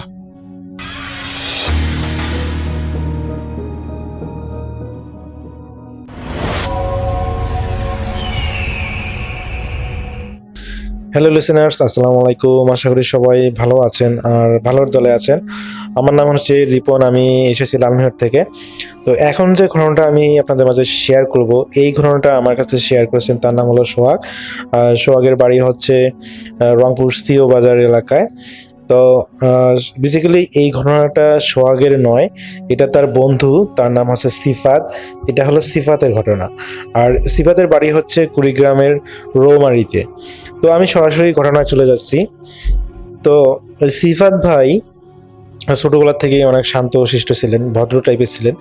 তো দেখা যায় যে যখন তিনি কলেজে পড়া শুরু করেন, বিশেষ করে তিনি আসলে উন্মুক্ত কলেজে পড়তেন, উন্মুক্ত যে বিশ্ববিদ্যালয় বা কলেজ যেটা বলি আমরা। তো ওইখানে পড়াশোনা করার সময় তো তিনি মেসে থাকতেন। তো ওই মেসে থাকা অবস্থায় তার অনেক বন্ধু তিনি দেখতেন যে তারা হলো সবাই রিলেশন করে, কিন্তু তিনি আসলে ছোটোবেলার থেকে যেহেতু ভদ্র টাইপের ছিলেন, তো দেখা যায় যে তিনি কখনো রিলেশনে জড়ান নাই বা ওইভাবে কোনো মেয়ের সাথে আর কি রিলেশন করেন নাই। তো দেখা যায় যে ওই ম্যাচে থাকার পর তো দেখা আশেপাশে যত বন্ধু আছে বা যাদের সাথে সে মিশিয়ে দেখা যায় সবাই হলো রিলেশন করে বা প্রেম করে। তো দেখা যায় যে তারও এক সময় ওই সিফাতের এক সময় ইচ্ছা করে যে সে রিলেশন করবে, মানে মনের মধ্যে আর কি এরকম একটু ইচ্ছা জাগে, কিন্তু সে যেহেতু মেয়েদের সাথে কথা বলতে পারে না, এই কারণে তার আসলে রিলেশনটা ওইভাবে কারোর সাথে হয় না। তো তার আসলে বান্ধবীও তেমন নেই বলেই চলে। তো সে নিয়মিত যেহেতু ওই কলেজে যেত এবং ক্লাস করত, তো সেখানে একটা মেয়ের সাথে তার পরিচয় হয়। আর মেয়েটা প্রথমত তার বান্ধবী। তো বান্ধবীর সাথে যখন পরিচয় হয়, সেই মেয়েটাও আসলে দেখা যায় প্রয়োজনেই আসলে তার সাথে পরিচয় হয়। তো একদিন ক্লাসে আসলে একটা অ্যাসাইনমেন্ট করা হয়েছিল, যেটাতে সিফাত সেদিন আসলে কোনো একটা কারণে সে তাদের বাসায় চলে এসেছিল, যার কারণে সেই অ্যাসাইনমেন্টে যে বিষয়গুলো সেগুলো বিষয়ে সে আসলে জানে না। তো পরবর্তীতে ক্লাসে যখন ওই অ্যাসাইনমেন্টের হলো যেহেতু মার্ক যোগ হয়, তো সেই কারণে দেখা যায় যে তাকে ওই জিনিসটা কালেক্ট করার জন্য প্রয়োজন পড়ে, কিন্তু তার আসলে ওইরকম কোনো বন্ধু বান্ধব ছিল না। আর যারা ছিল তারাও আসলে ওই মানে ক্লাস করে না, এরকম একটা অবস্থা। দেখা যায় যে ম্যাক্সিমামগুলোই ক্লাস করে না, উন্মুক্ত যারা পড়ে সবাই ক্লাস করেই না। হাতে গোনা হয়তো বা 10% 20% ক্লাস করে, কিন্তু দেখা যায় যে ওই ক্লাসের ম্যাক্সিমাম মেয়েগুলো কিন্তু সবগুলোই রেগুলার ক্লাস করে। তো যেহেতু মেয়েগুলো রেগুলার ক্লাস করে এবং যেহেতু ওই জিনিসটা ইম্পর্টেন্ট, তো দেখা যায় যে এই কারণেই সে একটা মেয়ের সাথে কথা বলে, নিজের থেকে কথা বলে, এবং পরবর্তীতে তার কাছে অ্যাসাইনমেন্টটা নেওয়ার পর সে আর কি একটু মানে তার একটা হেল্প হয়। তো এইভাবে আসলে সেই মেয়েটার সাথে তার কথা বলা শুরু। তো পরবর্তীতে দেখা যায় যে সেই মেয়েটাও হলো অনেক দিন ধরে কলেজে আসতেছিল না, প্রায় 2 মাস কলেজে আসেনি। তো এই সময়ের মধ্যে আর ওই 2 মাস পরে আসলে যখন ক্লাস মেয়েটা আসা শুরু করেছে, তার ঠিক 2 মাস পরে তাদের পরীক্ষা সামনে। তো দেখা যায় যে মেয়েটা হলো 2 মাস না আসার কারণে অনেকগুলো অ্যাসাইনমেন্ট কন বা হচ্ছে আদার্স অনেক কিছু তাদের গ্যাপ হয়ে গিয়েছে ওই মেয়েটার। তো এই মেয়েটাও আর কি এই সুযোগে সিফাতের সাথে যোগাযোগ করে সমস্ত কিছু সাজেশন বা ইয়াগুলো নেয়, নোটগুলো নেয়। তো এটার মাধ্যমে আসলে ওদের একটা ভালো একটা বন্ডিং বা কথাবার্তা হচ্ছিল। তো এক সময় তাদের ফোন নাম্বার বিনিময় করা হয় এবং তারা ফোনে কথা বলা শুরু করে। তো রাসেল ভাই, এখানে যেহেতু আমি প্রথমে বলছিলাম যে সিফাতের আশেপাশে যত বন্ধু বান্ধব আছে সবাই কিন্তু রিলেশন করে, কিন্তু সিফাত করে না। তো পরবর্তীতে দেখা যায় যে সিফাতের ওই মেয়েটাকে আস্তে আস্তে ভালো লাগা শুরু করে এবং রাসেল ভাই তাদের এরকম করে প্রায় 2 বছর তারা সেখানে কলেজে তারা অধ্যয়ন করার পর সিফাত একসময় সাহস করে সেই মেয়েটাকে প্রপোজ করে এবং মেয়েটাও সিফাতকে জানায় যে সেও তাকে ভালোবাসে। এবং রাসেল ভাই যখন তারা দুজনে দুজনকে বলে যে হ্যাঁ দুজন দুজনকে ভালোবাসে এবং তাদের ভালোবাসাটা একটা খুবই ভালোভাবে আর কি কন্টিনিউ হতে থাকে। তো এরকম করে কন্টিনিউ হতে হতে তারা একটা ভালো ফ্রেন্ডশিপ, ভালো রিলেশনে চলে যায়। তো এক সময় তারা সিদ্ধান্ত নেয় যে তারা বিয়ে করবে। তো যেহেতু তাদের অলরেডি বিয়ের বয়স হয়ে গিয়েছে, তো দেখা যায় যে যদিও তারা প্রতিষ্ঠিত না বা সিফাত বা হচ্ছে সে মেয়েটা পড়াশোনা এখনো শেষ হয়নি, কিন্তু আসলে যারা রিলেশন করে তারা তো একসময় বিয়ে করে অনেক সময় দেখা যায়। তো দেখা যায় যে ইতিমধ্যে হলো ওই মেয়েটার বাসাতে দেখা যায় যে ওদের বাড়ি থেকে বিয়ে দেওয়ার একটা চাপ তৈরি হয়। তো সেই কারণে সিফাত মেয়েটাকে বলে যে আমি তোমাকে বিয়ে করব, তো তুমি কি বলো। পরে আর কি মেয়েটা রাজি হয়, যেহেতু তার বাসা থেকেও বিয়ের চাপ দিচ্ছিল। তো তারা দুজন প্রথমত তাদের পরিবারকে জানায়, বিশেষ করে মেয়েটা আগে জানায় যে সে একটা ছেলেকে পছন্দ করে এবং যখন পরিবারের লোকজন জানতে চায় যে ছেলে কি করে, তখন ওই মেয়েটা বলে যে সিফাত হচ্ছে তাদের সাথেই পড়ে। তো এটা শোনার পর সেই মেয়ের পরিবার রাজি হয় না। তো তারা আসলে তাদের মেয়েকে বেকার ছেলেকে দিতে আগ্রহী ছিল না। তো রাসেল ভাই পরবর্তীতে সেই বিয়েটা না করে দেয় এবং কোনোভাবেই সিফাতের সাথে মেয়েটাকে বিয়ে দেবে না। তো এটা সিফাত জানার পর সে খুব মন খারাপ করে এবং মেয়েটা তাকে বলে যে চলো আমরা পালিয়ে বিয়ে করি। তো রাসেল ভাই তারা দুজনে পালিয়ে বিয়ে করে, পালিয়ে বিয়ে বলতে এখানে যারা চুপি চুপি আর কি বিয়ে করে। তো বিয়ে করে প্রায় 3 মাস পর যখন মেয়েটাকে তার পরিবারে বিয়ে করার খুবই ফোর্স করতেছিল যে মানে অন্যান্য পাত্রপক্ষ যখন তাকে দেখতে আসতেছিল, তো তখন আর কি মেয়েটা স্বীকার করে যে আমার বিয়ে হয়ে গেছে। তো এটা শুনে যেন তাদের পরিবারের লোকজনের উপর মানে আকাশ ভেঙে পড়ে যে কি বলে, একটা অবিবাহিত মেয়ে সে বলে নাকি তার বিয়ে হয়ে গেছে। তো যখন জিজ্ঞেস করে যে কার সাথে তোর বিয়ে হয়ে গেছে, কি বলে সেগুলা, তখন আর কি সেই মেয়েটা বলে দেয় যে আমার সিফাতের সাথে বিয়ে হয়ে গেছে। তো রাসেল ভাই এখানে মেয়েটার নাম হচ্ছে তন্নি। তো তন্নি বলে যে আমার সিফাতের সাথে বিয়ে হয়ে গেছে। তো এটা শুনে তো ওই তনির পরিবারের লোকজন খুবই রেগে যায় যে তুই এটা কি করেছিস, না ওখানে তোকে আমরা দিব না, তুই ওই ছেলেকে তালাক দে, মানে এগুলো আর কি মেয়েটাকে বোঝায়। কিন্তু মেয়েটা যেহেতু ছেলেটাকে অনেক সিফাতকে অনেক ভালোবেসে বিয়ে করেছে, সে কখনোই রাজি হয় না যে সিফাতকে সে ডিভোর্স দেবে বা ছেড়ে দেবে।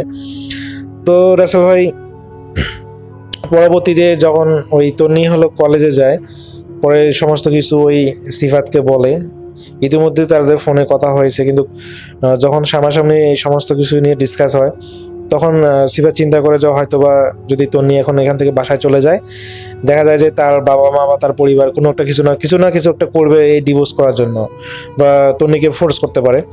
তো এই চিন্তা ভাবনা করে তো এই তন্নিকে সিফাত বললো যে চলো আমরা আলাদাভাবে কোনো এক জায়গায় চলে যাই যেখানে আর কি তোমারও কেউ থাকবে না আমারও কেউ থাকবে না। তো এটাতে তন্নি রাজি হয়ে যায় এবং পরবর্তীতে তারা দুজনেই সেখান থেকে রংপুর থেকে তারা আসলে বগুড়ায় চলে যায়। তো বগুড়ায় চলে যাওয়ার পর ওখান থেকেই তারা হলো দেখা যায় প্রথমত সিফাত হলো একটা বেসরকারি কোম্পানিতে চাকরি নেয়। অনেক খোঁজাখুঁজি করার পর, অনেক কষ্ট করার পর সে একটা চাকরি পায় এবং তাদের আল্লাহর মতে সবকিছুই ভালোভাবে চলতেছিল। তনি আসলে ঘরোয়া মানে ঘরেই ছিল এবং সিফাত বাইরে কাজ করে, তাদের ভালোই চলছিল। তো এরকম করে 6 মাস চলার পর ওই সিফাতের পরিবার আর কি সিফাতের সম্পর্কটা মেনে নেয়। তো পরবর্তীতে জানায় যে তোর বাইরে থাকার দরকার নাই, তুই বাসায় চলে আয় বউকে নিয়ে, কোনো সমস্যা নাই। তো যেহেতু সিফাতের পরিবার সবকিছু মেনে নিয়েছে, তো পরবর্তীতে দেখা যায় যে তন্নিকে সাথে নিয়ে সিফাত তাদের বাসায় যায় এবং বাসায় যাওয়ার পর তাদের সবকিছুই সুন্দরভাবে চলে। তো রাসেল ভাই তাদের বিয়ে হওয়ার এরকম পরে প্রায় 7-8 মাস চলে। তো সেই সময় তন্নির তার মার সাথে কোনো কারণে কথা বলছিল একদিন, হয়তো বা তন্নির মায়ের ফোন দিয়েছিল এবং বলেছিল যে তারা ওনাকে মেনে নিয়েছে। তো তারা সেদিন প্রচণ্ড পরিমাণ খুশি হয়েছিল যে তন্নির বাবা মা এই বিষয়টাকে বা তাদের এই বিয়েটাকে মেনে নিয়েছে, তারা তো মহা খুশি। তো দেখা যায় যে তন্নির পরিবারকে, সমস্ত পরিবারকে দেখা যায় তারা দাওয়াত দেয়, সিফাতের পরিবারের পক্ষ থেকে দাওয়াত দেওয়া হয়। তো পরবর্তীতে যখন দাওয়াত দেওয়া হয় তো তন্নির পরিবারের সপরিবার চলে আসে এবং রাসেল ভাই ওই তন্নির পরিবার যেটা দেখে, উপলব্ধি করে, সেটা হচ্ছে যে তন্নিরা যেরকম অর্থ সম্পদশালী ছিল সেই রকম অর্থ সম্পদশালী সিফাতরা ছিল না। সিফাতরা তাদের তুলনায় দেখা যায় যে অর্ধেকও হবে না, মানে বলা যায় যে তাদের থেকে কম সম্পদশালী। যদিও বা গরিব ছিল না, সিফাতরাও চলার মতো ভালো যথেষ্ট পরিমাণ সম্পত্তি ছিল, কিন্তু সেখানে আর কি তন্নিরা খুবই বড় লোক ছিল। তো সবকিছু সুন্দরভাবে চলে যাচ্ছিল এবং খাওয়া দাওয়া শেষে দেখা যায় যে তন্নির বাবা মা সপরিবার সবাই চলে যায় তাদের বাসায় এবং পরবর্তীতে দেখা যায় যে রাসেল ভাই ওই তন্নিদের বাড়ির পক্ষ থেকে সিফাতের বাড়ির সবাইকে দাওয়াত দেওয়া হয় আসার জন্য। তো তারাও হলো সুন্দরভাবে সেখানে যা খাওয়া দাওয়া করে চলে আসে, মানে সব কিছুই স্বাভাবিক। তো রাসেল ভাই এরকম করে তাদের প্রায় একটা বছর চলে যায় এবং এক বছর চলে যাওয়ার পর তো ওই তন্নিকে আসলে নায়ক হিসেবে নেওয়ার জন্য তন্নির মা এবং হচ্ছে তার ভাই আসে এবং তন্নিকে নিয়ে যায় 1 মাসের জন্য। তো রাসেল ভাই এই নিয়ে যাওয়ার পর 1 মাস অতিবাহিত হওয়ার পর বা 15 দিন অতিবাহিত হওয়ার পর থেকে সিফাত অনুভব করে যে তার বউ তাকে আসলে ওইভাবে তার সাথে কথা বলতেছে না, সময় দিচ্ছে না, আর তাকে এমনকি তাদের বাসায় ডাকতেছেও না। তো এরকম করে যখন করতে করতে 1 মাস চলে যায় তো দেখা যায় যে ওই তন্নি একদম মনে হয় যে তার সাথে যোগাযোগ করা বন্ধ করে দিয়েছে। আর যদি সিফাত নিজে থেকে ফোন দেয় তন্নি খুবই বিরক্ত হয়। তো একসময় সিফাত খুবই মানে একটা অকাটের মতো আর কি অনুভব করে যে এটা কি হচ্ছে তার সাথে, আর তন্নি 1 মাসের মধ্যে এত পরিবর্তন হলো কিভাবে। তো রাসেল ভাই এরপর হলো তন্নিকে নেওয়ার জন্য ওই সিফাতের মাকে হলো পাঠানো হয়। তো সিফাতের মা যখন তন্নির পরিবারে যায়, যাওয়ার পর ওই তন্নির পরিবারের লোকজন সিফাতের মাকে প্রচণ্ড পরিমাণে অপদস্থ করে। তো দেখা যায় যে সেখানে তার মা কান্না পর্যন্ত করে দেয় এবং পরে হলো সিফাতের মা বাসায় চলে আসে এবং সিফাতকে বলে যে আমাকে এরকম করে অপমান করেছে। তো পরবর্তীতে সিফাত নিজে চলে যায় তন্নিকে নেওয়ার জন্য এবং নিয়ে যাওয়ার পর দেখে যে তন্নির সাথে কোনোভাবেই দেখা করতে দিচ্ছে না এবং পরবর্তীতে যখন কারণ জানতে চায় তখন ওরা কোনো কারণ জানায় না, বলে যে কোনো তাকে মানে গরিবের ঘরে তাদের মেয়েকে দেবে না, কোনো বেকার ছেলেকে তাদেরকে দেবে না। সিফাত যেন তন্নির সাথে যোগাযোগ করার চেষ্টা না করে, এটাই ভালো হবে, নাহলে সিফাতের অনেক বড় ক্ষতি হয়ে যাবে। এরা বলে আর কি সিফাতকে ফিরিয়ে দেয়। তো পরবর্তীতে সিফাত যখন তন্নির সাথে কোনোভাবেই কোনো ফোনে হোক বা সরাসরি কোনোভাবেই যোগাযোগ করতে পারতেছে না, তো সে অনেক ওই এলাকায় থেকে মানে তন্নির সাথে যোগাযোগ করার চেষ্টা করে। তো পরে জানতে পারে যে তন্নি আসলে এলাকাতেই নেই, তন্নিকে কোথাও পাঠিয়ে দেওয়া হয়েছে। তো এরপর আসলে এইভাবে কেটে যায় রাসেল ভাই প্রায় 6 মাস। তাদের বিয়ে হওয়ার 1.5 বছরও দেখা যায় যে 8 মাস বা 10 মাস তাদের ভালো কেটেছিল, পরবর্তীতে 6 মাস তাদের খুবই বাজেভাবে কেটেছে। তো রাসেল ভাই এরকম করে তাদের দেখা যায় যে 6 মাস কেটে যাওয়ার পর সিফাত এক ধরনের মানে পাগল প্রায় অবস্থা। সে অনুভব করে যে সে তন্নিকে খুবই মিস করতেছে, কিন্তু কোনোভাবেই তন্নিকে এঙ্গেজ করতে পারতেছে না। তো পরবর্তীতে সিফাত পুনরায় হলো ওই তন্নির সাথে যতভাবে যোগাযোগ করা যায় চেষ্টা করে, কিন্তু সবভাবেই যেন সে ব্যর্থ হয়। তো একদিন সে হলো কুড়িগ্রামে যায় এবং কুড়িগ্রামে যাওয়ার পর সে আসলে ওই তন্নির সাথে দেখা করতে যায়নি, তার একটা বন্ধুর বাসায় গিয়েছিল সিফাত।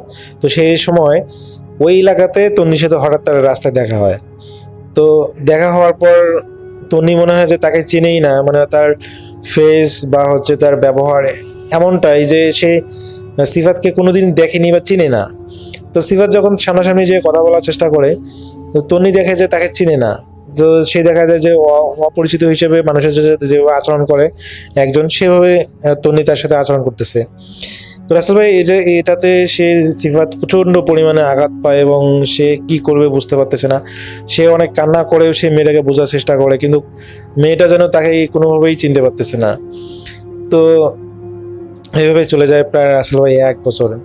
এদিকে দেখা যায় যে রাসেল ভাই ওই সিফাতও ধীরে ধীরে শুকিয়ে যাচ্ছে, খাওয়া দাওয়া তার রুচি নেই, অনেক কিছু সমস্যা তৈরি হচ্ছে।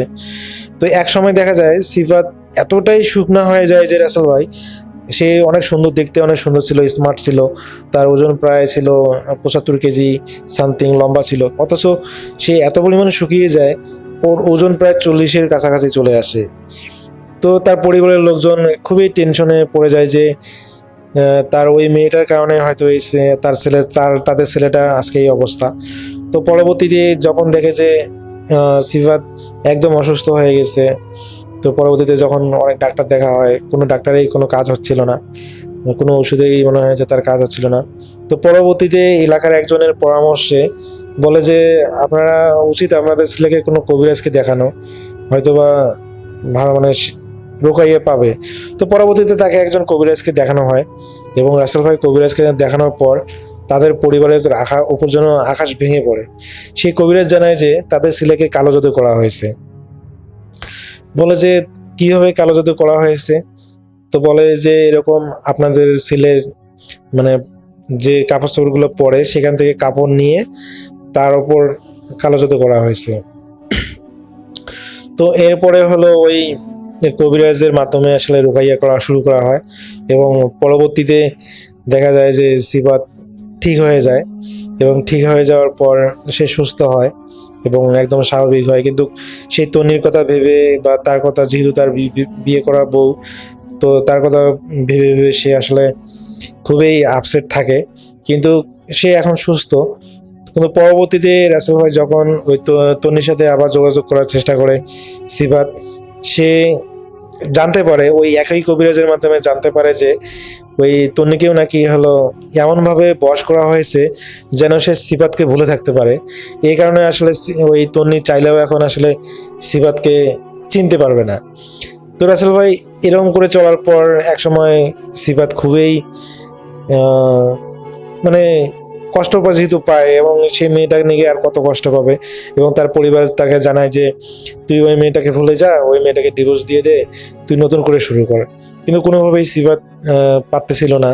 তো দেখা যায় এরকম করে তাদের কেটে যায় 2টা বছর এবং সে প্রায় 1 বছর 2 মাস ধরে তার বিয়ে করা স্ত্রীর সাথে কোনোভাবেই কোনো মাধ্যমভাবেই যোগাযোগ করতে পারতেছে না। আর যদিও সে এর আগে একবার রাস্তা দেখা পেয়েছিল, কিন্তু সে দেখেছে যে সে মেয়েটা তাকে কোনোভাবেই চিনে না।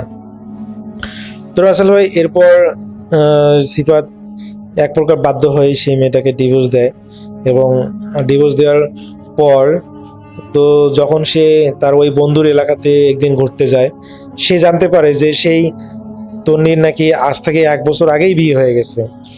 এটা শুনে রাসেল ভাই তার জন্য মাথায় আকাশ ভেঙে পড়ে যে কি বলে, তাদের ডিভোর্স হয়ে যায় নাই, তার আগেই তারা তাদের মেয়েকে বিয়ে দিয়ে দিছে। তো এটা শুনে সে খুবই মর্মাহত হয় এবং তার করার কিছুই নেই, কারণ সে ইতিমধ্যেই ডিভোর্স দিয়ে ফেলেছে। তো রাসেল ভাই এরপর আসলে সিফাত দিয়ে মানে প্রথমত খুবই শক খাওয়ার পর আসলে তার পুনরায় স্বাস্থ্য ক্ষতি হয়ে যায়, কিন্তু পরবর্তীতে সে আস্তে আস্তে রিকভার করে। তো এখন আসলে সে ভালো আছে। তো সোহাগ যেটা জানিয়েছে তার বন্ধু এখন ঠিকঠাক আছে, সে এখন নাকি বিয়ে করে সংসার করতেছে, এখন সে ভালোই আছে। তো রাসেল ভাই এটাই ছিল সোহাগের ঘটনা, আর এটা হলো সিফাতের ঘটনা ছিল, যেটা তার সোহাগের বন্ধু সিফাতের সাথে ঘটেছিল। খুবই একটা মানে ভয়ানক একটা ঘটনা। আসলে কালো জাদু যে কত ভয়ঙ্কর হয় সেটা যাদের সাথে ঘটায় শুধু তারাই বুঝতে পারে। তো রাসেল ভাই এটাই ছিল ঘটনা।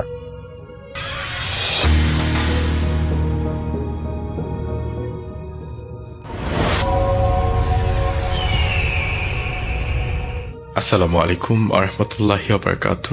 আমি আজহার কক্সবাজার থেকে আপনাদের সাথে আছি। ঘটনাটা শুরু হয় আজ থেকে 32 থেকে 33 বছর আগে। নরসিংদী জেলার একটা প্রত্যন্ত গ্রামের একটা বৃত্তশালী ফ্যামিলি ছিল, আর যাকে নিয়ে আসলে ঘটনা, তিনি ছিলেন আলী সাহেব। আলী সাহেব একটা মেয়েকে ভীষণ পছন্দ করত। মেয়েটার নাম ছিল ইয়াসমিন। মেয়েটা দেখতে ভীষণ সুন্দর হয় আলী সাহেব মেয়েটা প্রেমে পড়ে যায়। আর তিনি ছিলেনও স্কুলের সবচেয়ে সুন্দরী মেয়ে। ঘটনাটা যখনকার, তখন 1988 সাল। তো আলী সাহেব যে মেয়েটাকে পছন্দ করতেন ইয়াসমিন, উনি ভীষণ সুন্দর হওয়ায় বিভিন্ন জায়গা থেকে তার জন্য বিয়ের প্রস্তাব আসতে শুরু করে। তো উনি তখন ক্লাস আপনার 9-এর ছাত্রী। বিভিন্ন জায়গা থেকে যখন ওনার বিয়ের প্রস্তাব আসা শুরু করে, তখন তো আলী সাহেব তার ফ্যামিলি সহ ওনার ওই মেয়ের বাড়িতে যান এবং বিয়ের প্রস্তাব পাঠান। কিন্তু ইয়াসমিন যিনি ছিলেন, ওনার ফ্যামিলি এই সম্পর্কটা মেনে নিতে পারেনি। ওনারা এখানে কোনো সম্পর্ক করতে চাচ্ছিলেন না। আলী সাহেবের ফ্যামিলি যথেষ্ট প্রভাবশালী হওয়ায় আলী সাহেব একটা কাজ করলেন যে মেয়েটাকে তুলে এনে বিয়ে করলেন। বিয়ের পরে ইয়াসমিন বেগম ব্যাপারটা মেনে নিতে না পারলেও আস্তে আস্তে কিন্তু তিনি মোটামুটি বিষয়টা অ্যাকসেপ্ট করে নেন। তো এভাবে চলতে থাকে। চলতে চলতে 1990 সাল, তাদের বিয়ের 2 বছর পর ইয়াসমিন বেগম আপনার প্রেগনেন্ট হয়। সবাই তো অনেক খুশি, আলী সাহেব তো আরো বেশি খুশি। উনি তখন ইন্ডিয়াতে ইন্ডিয়া থেকে বিভিন্ন মালামাল এনে বাংলাদেশে বিক্রি করতেন। উনি একটা কাজে, প্রেগনেন্সির অলমোস্ট 5 মাস চলছে তখন। তো উনি একটা বিশেষ কাজে ইন্ডিয়াতে চলে যান। আর ঘটনার শুরুটা আসলে তখন থেকে। একদিন রাতে ইয়াসমিন বেগম ঘুমাচ্ছিলেন, হঠাৎ তিনি একটা স্বপ্ন দেখেন। স্বপ্নটা ছিল এরকম: ইয়াসমিন বেগম একটা বিশাল মরুভূমির মধ্যে দাঁড়িয়ে আছেন, চারপাশে থুথু বালি, কিছুই দেখতে পাচ্ছেন না বালি ছাড়া। তো হঠাৎ তার কাছে মনে হলো যে একটা পোর্টালের মতো, এমন যে কোন একটা পোর্টাল থেকে কেউ বেরিয়ে আসলো। এমন একটা অবস্থায় একটা কালো জুব্বা পরা মানুষ তার সামনে এসে দাঁড়ালো। দাঁড়ানোর পর ওই কালো অবয়বটা তাকে গম্ভীর কণ্ঠে বলছিল, তোকে আমাদের খুব পছন্দ হয়েছে। তোর বাড়ির পেছনে যে বড় আম গাছটা আছে, তার নিচে ঘুরে দেখবি একটা সোনার কলস, এর ভেতরে দেখবি মণিমুক্তায় ভরা। সব তোকে দিয়ে দেব, সব তোর, বিনিময়ে শুধু তোর বাচ্চাটা আমাদের দিয়ে দে। তো এই কথাটা বারবার উনি রিপিট করছিলেন, একই কথা।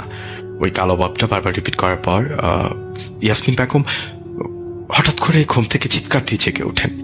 উনি চিৎকার দিয়ে জেগে ওঠার পর ওনার শাশুড়ি দৌড়ে আসেন। কি হয়েছে মা?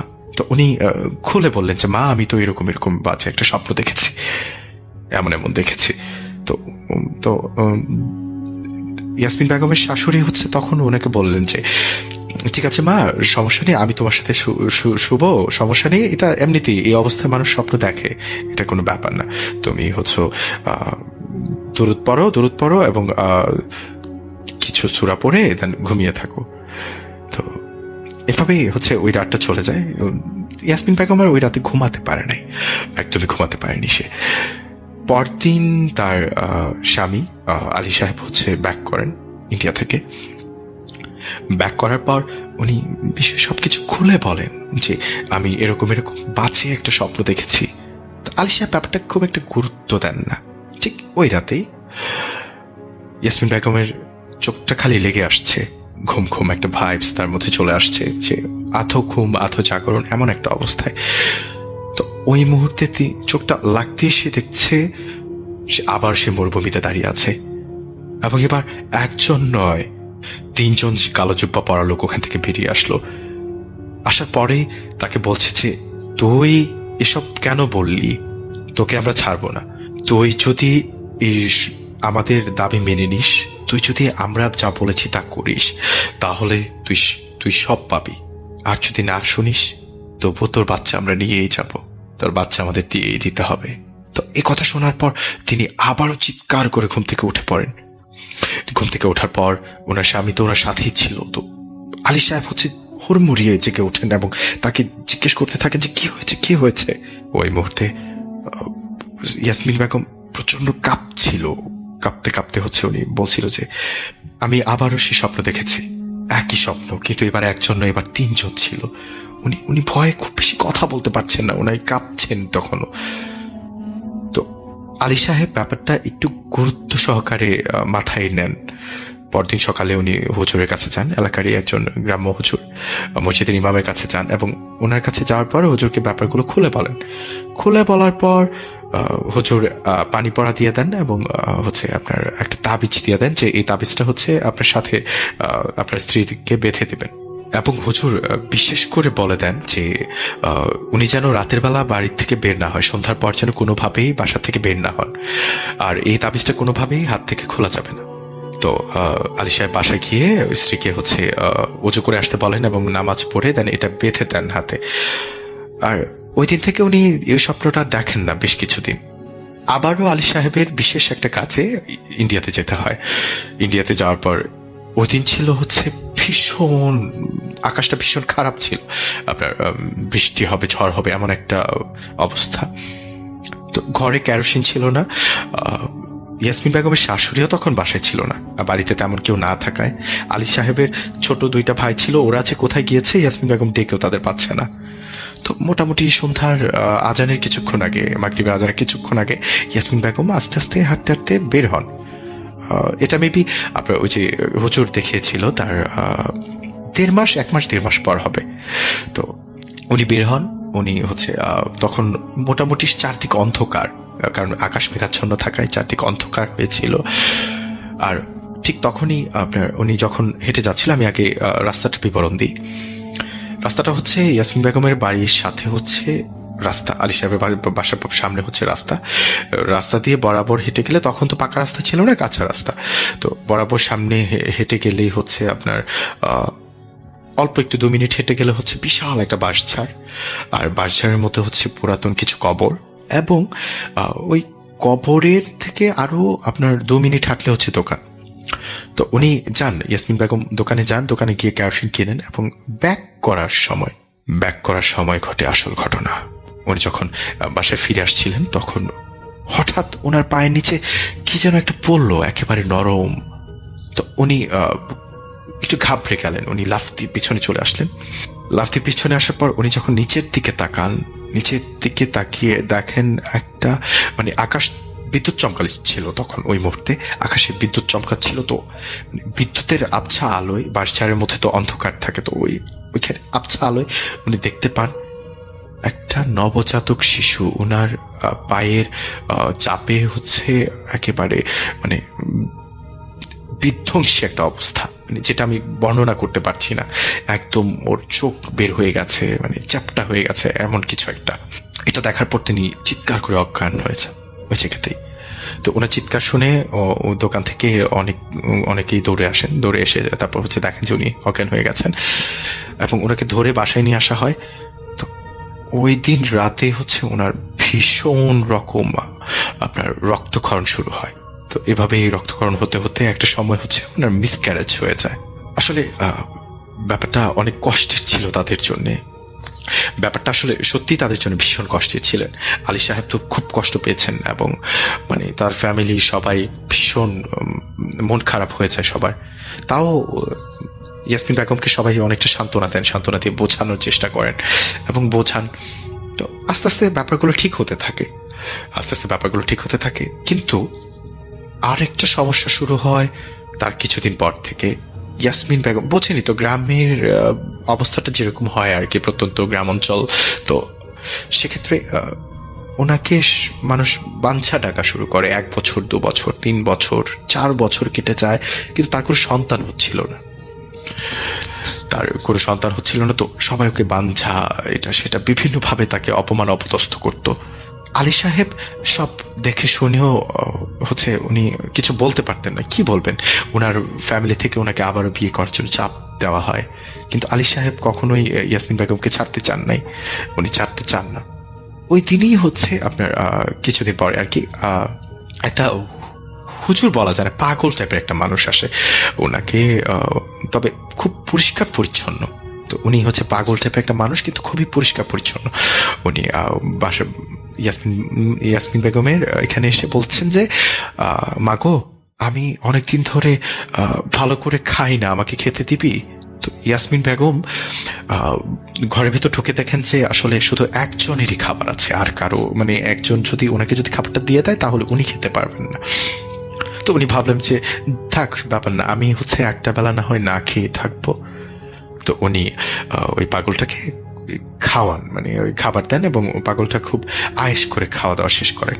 শেষ করে বলতেছে, মা, মানে পাগলটা বলছিল ইয়াসমিন বেগমকে যে, মা, তোর অনেক কষ্ট না, আচ্ছা তুই একটা কাজ করবি, আমি একটা দোয়া বলে গেলাম, উনি একটা দোয়া বলেন যে তুই এই দোয়াটা আজ থেকে পড়া শুরু করবি, তুই 5 ওয়াক্ত নামাজ পড়ে এটা প্রত্যেক দিন পড়বি এবং এটা তুই 1,24,000 বার পড়বি।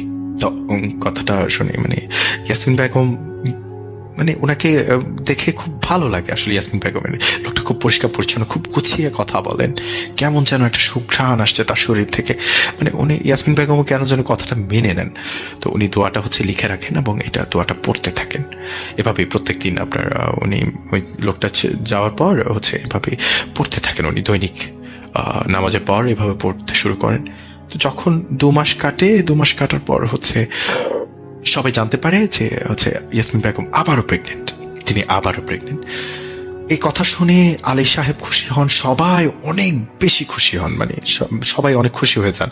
আর সবচেয়ে বেশি খুশি হন আলী সাহেব, যে যাক এবার আমিও বাবা হব, মানে উনি বাবা হবার একটা শক্ত সবারই থাকে, তাই না?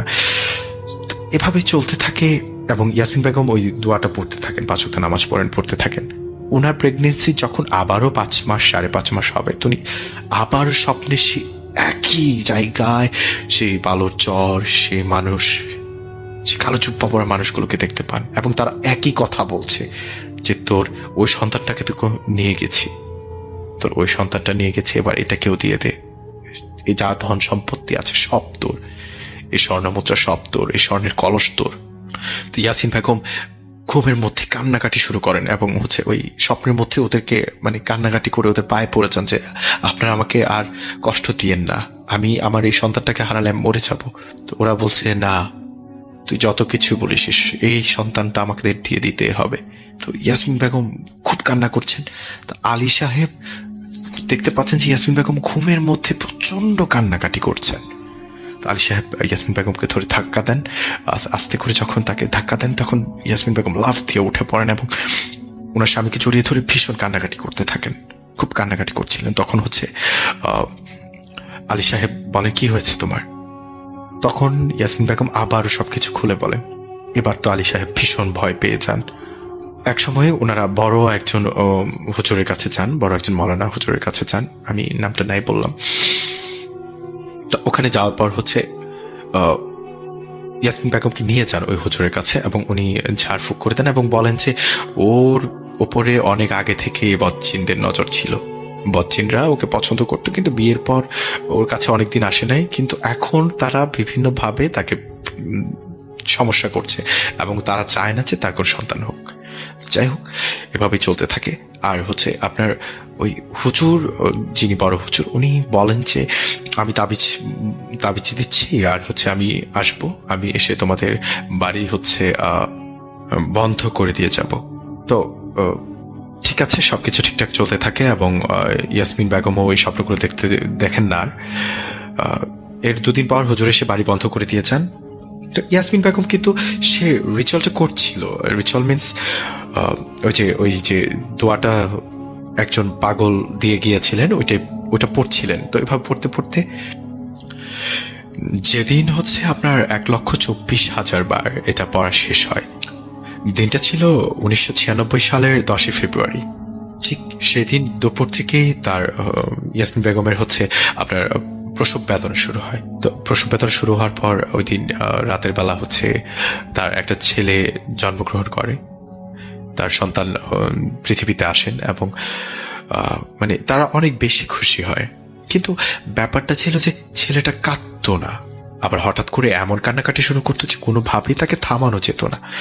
এই ব্যাপারটা নিয়ে তারা একটু প্রবলেমে ছিল। আস্তে আস্তে দিন কেটে যায়, বাচ্চাটা বড় হতে থাকে, কিন্তু ছেলেটার এই প্রবলেমটা থেকেই যায় যে ছেলেটা হঠাৎ করে এমন ভাবে কান্না করতো যে কান্না করতে করতে সে একেবারে নীল হয়ে যেত। ছেলেটাকে নিয়ে আবার ওই বড় হুজুরের কাছে যাওয়া হয় কিছুদিন পর। তো যাওয়ার পর বড় হুজুর বলেন যে আসলে ওর উপরেও ওদের নজর আছে, তো ওকেও একটা তাবিজ দিচ্ছি এবং ওর প্রতি একটু খেয়াল রাখবেন।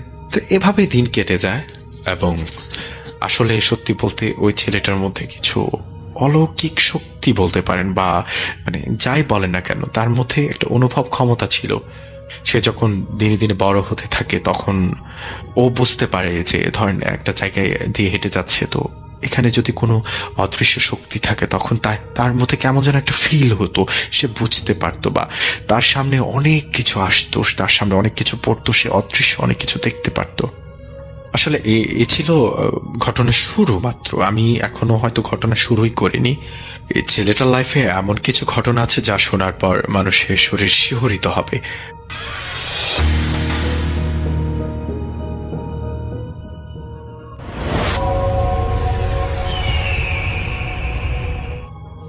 হ্যালো লিসেনার্স, আসসালামু আলাইকুম। আশা করি সবাই ভালো আছেন আর ভালোর দলে আছেন।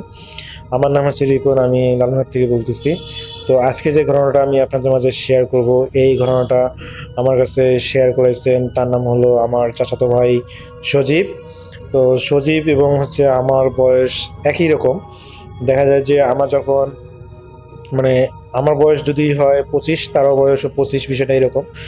তো আগে এই ঘটনাটা আজ থেকে প্রায় হলো 15 বছর আগে, যখন আমাদের বয়স 10 থেকে 12 বছর, সেই সময়কার ঘটনা। তো আমি প্রথমে আসলে প্রেক্ষাপটটা বলে নিই। আমাদের এলাকাটা হচ্ছে একটা বিলের উপর, একটা বিলের উপর মেইন রোডের পাশে আমাদের বাসা। তো দেখা যায় যে আমার ছোটোবেলায় যখন আড্ডা দিতাম আমার বন্ধু বান্ধবদের সাথে, আমাদের একটা পুরো গ্রুপ ছিল।